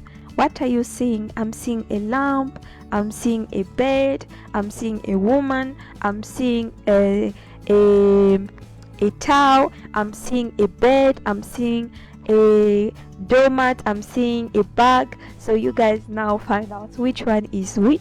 I mentioned those in English, so you have to find them in French. So, nous voyons, which is we see.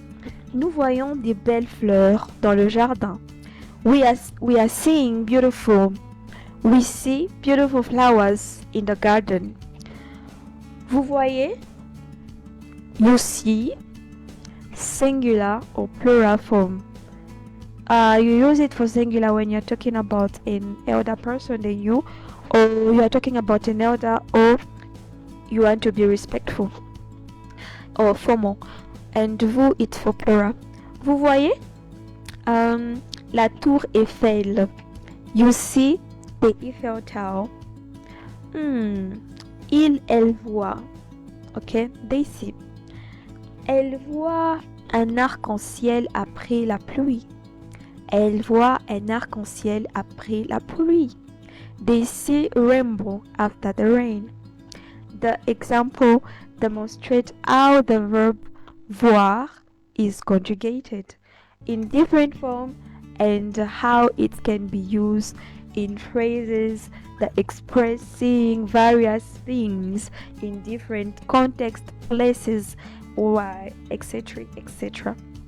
So here are again some things that you are supposed to find out in English, and like they are here in French. You just, I think the image will help you to find out.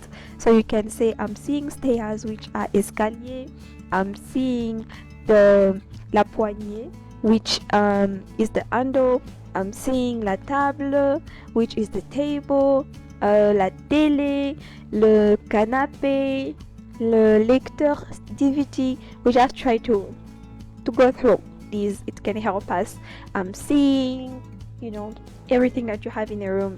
So yeah, feel free to ask if there is any question. Maybe you are not getting anything, just feel free to ask. I'll try to help as much I can. Okay, bye guys, see you next session. We are going to talk about cultural context. Why is it important for us to learn cultural context? To tackle also that specific part. So guys, I keep on saying taco. It's a French word. If it's not in English, just understand that means looking at. Yeah, talking about. Yeah, so it will be a very long session. Bye bye. We are all fine. J'espère que nous allons tous très bien. Cultural context. Cultural context. This is our topic today. Why is it important to learn this? I know that most of the time, not even most of the time, we are learning a new language because we want to travel, we want to go work outside the country. So it's important for us to understand this. As much as we can all be Africans, maybe Europeans, I don't know, etc., etc. Cultures are different. You go in this country, we might have a similar culture, but there are still some differences, and those differences can create a lot of misunderstanding and weird situations and awkward ones. So I wouldn't like you guys to be in those kind of situations. That's why we are looking at this specific station. So, greetings. In French culture, greetings are important to make a good impression. Okay, it's not just about greeting someone.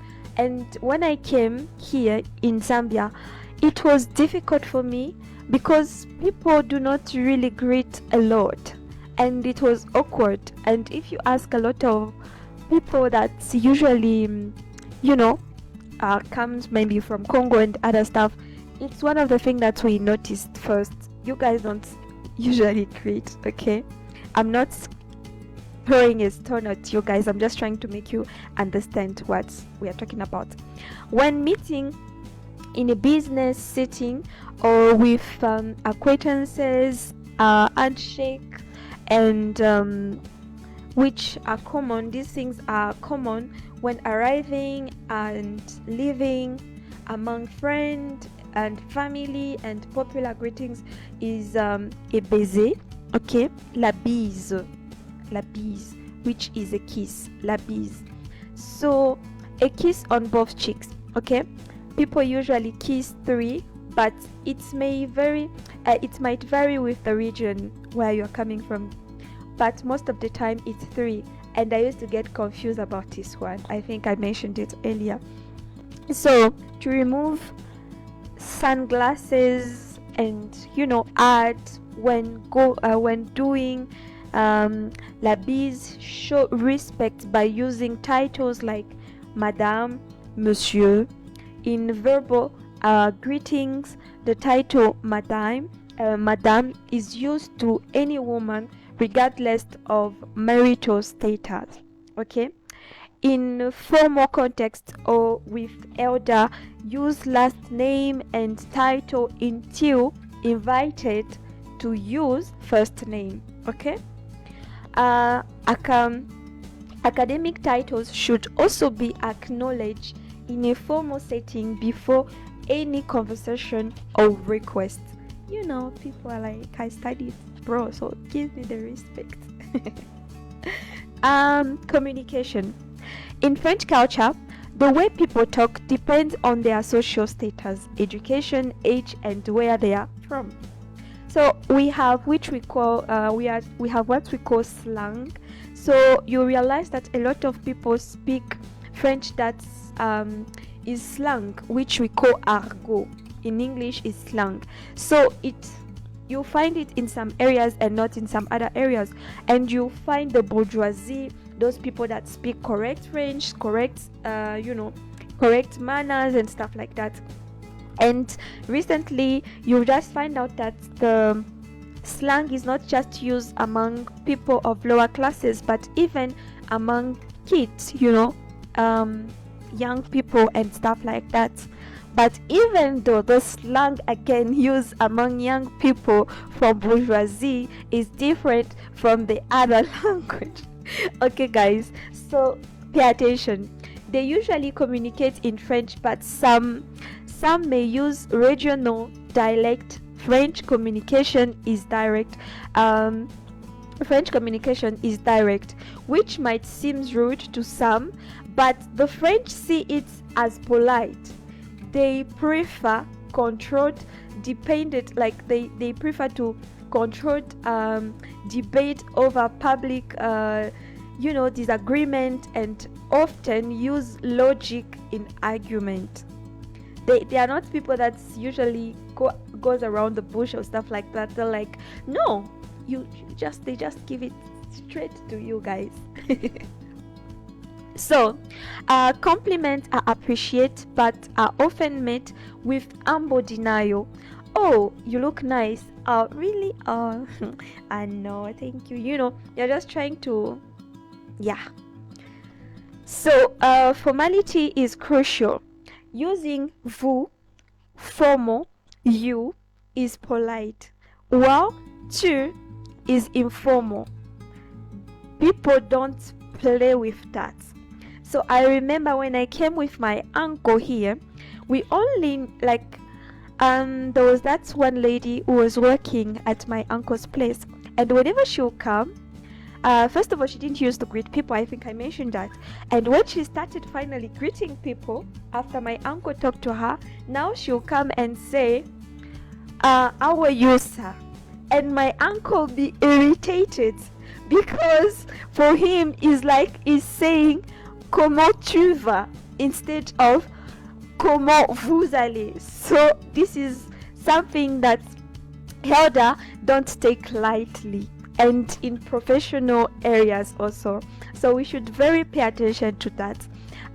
So it's used among familiar individuals. Using tu inappropriately can be disrespectful. French humor is often witty. What can I say? It's satirical, ironic, with a preference for humorous real life, stories, or self-deprecating humor, that kind of stuff. They are just true. In non-verbal communication, touching is acceptable among familiar people. Person space is about on an arm length. Personal space is about an arm's length, and direct eyes contact is seen as respectful when you are talking to someone.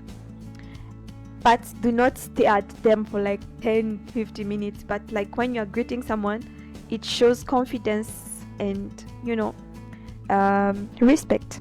French people use gestures like a thumbs up to indicate okay, and sometimes you use it to stop a car. Okay. Young people may display public affection like hugging or kissing. But it's not at the same level as for English people. Okay, things to do and not. What can you do while speaking French? Engage in the French language to build rapport. Simply phrases like bonjour, hello, or parlez-vous français, parlez-vous anglais? Do you speak French? Do you speak English? Do you speak Spanish? Can be really helpful. People who pay attention to you. Our cultural knowledge. Show cultural knowledge. Demonstrate knowledge of history, politics, and French culture. The French take pride in their heritage, and they feel interested by you because you have shown them that you are interested, of knowing them and their culture, so they will invest in you. It's more like you give me, I give you, you pay attention to me, I'll know, I'll be there. It's something like that. Social etiquette. Follow social etiquette.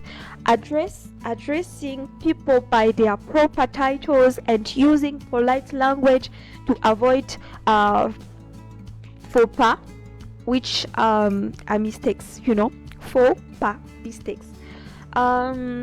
Thoughtful discussions. Expect discussions to be well thought out. French people express opinion after careful consideration. They really need to express themselves after thinking about it. Things you are not supposed to do. Avoid personal questions. Refrain from asking personal questions about age, sexual orientation, family, or children unless you have a close friendship. French people value privacy. Then we have salary and finance.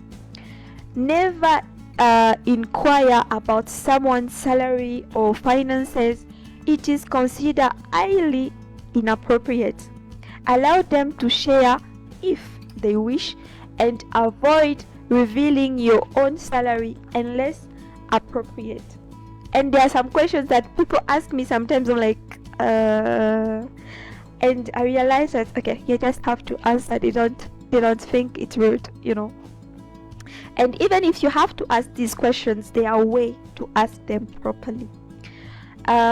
Avoid negative comments, for instance, steer clear of negative comment about friends or the French identity. The French take pride in their nations, and foreign criticism may offend them, like you have them on your back. So maintain composure in public. Avoid drawing attention to yourself in public. Shouting or displaying lack of self-control is viewed as negatively, is viewed like being like for a lower class. Be patient. Don't get frustrated if things take time. The French prioritize quality over convenience and appreciates patience. Yeah, no wonder they have, very wonderful clothes, quality food, stuff like that. Other considerations you can take is that smoking cigarette is a common habit in France, particularly among older people generation. However, this is slowly changing. A French person will likely tell you if you have made a mistake. This can be interpreted as rude or out of place in some scenarios, but they would expect you to do the same to them out of respect. Okay? Out of respect. So if you are wrong, I'm telling you that you are wrong. Dude, tell me I'm wrong when I'm wrong, not to take revenge. That's a kind of way of showing consideration and respect when it comes to the French culture.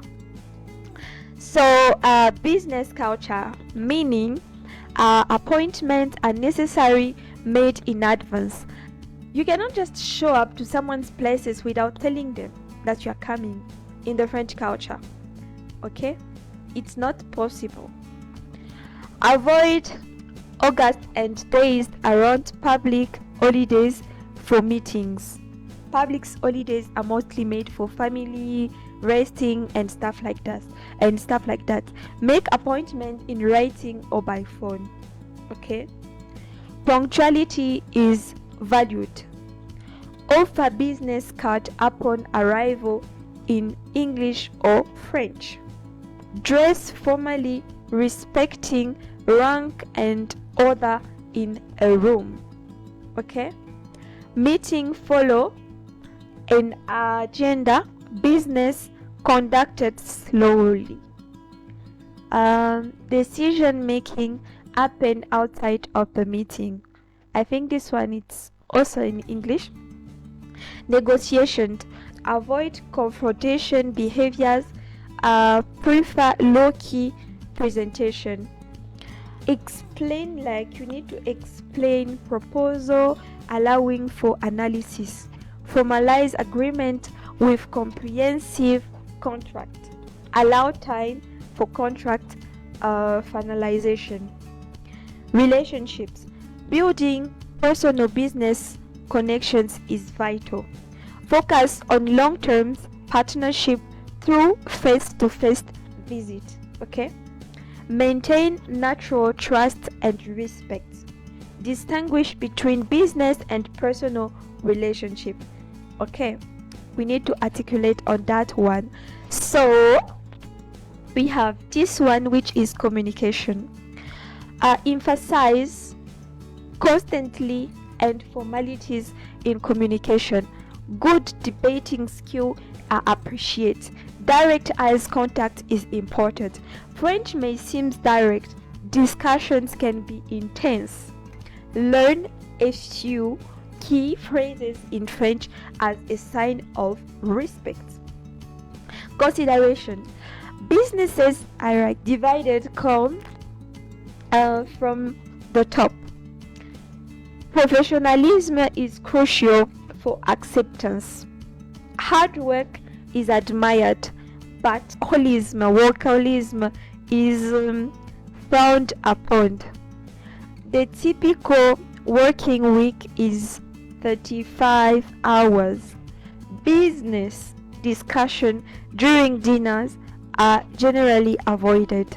France is subject to a trade regulatory requirement.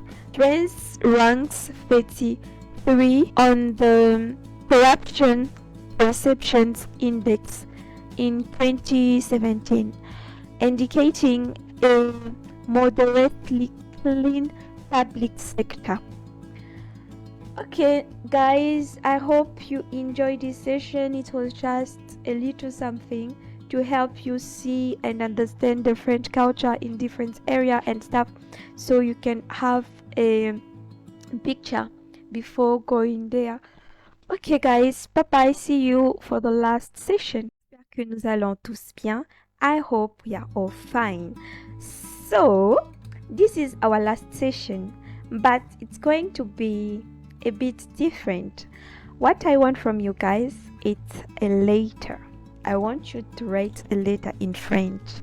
You can write it maybe to your lover, to your mother, to your siblings, or maybe to your employee, anything. Just try to write it. Then after receiving your letters, guys, I will try to go through this specific lesson which will show us how to write a letter, the formalities, and we'll go through together your letters, and we'll have some fun, and I'll help you to understand better. You should know that there is no stupid letters, there is no stupid mistakes. Everything is valid, and I'll be so happy and I'm so excited to receive all of them. Okay, guys, I hope you enjoy writing your letters. I can't wait to see them. Bye bye.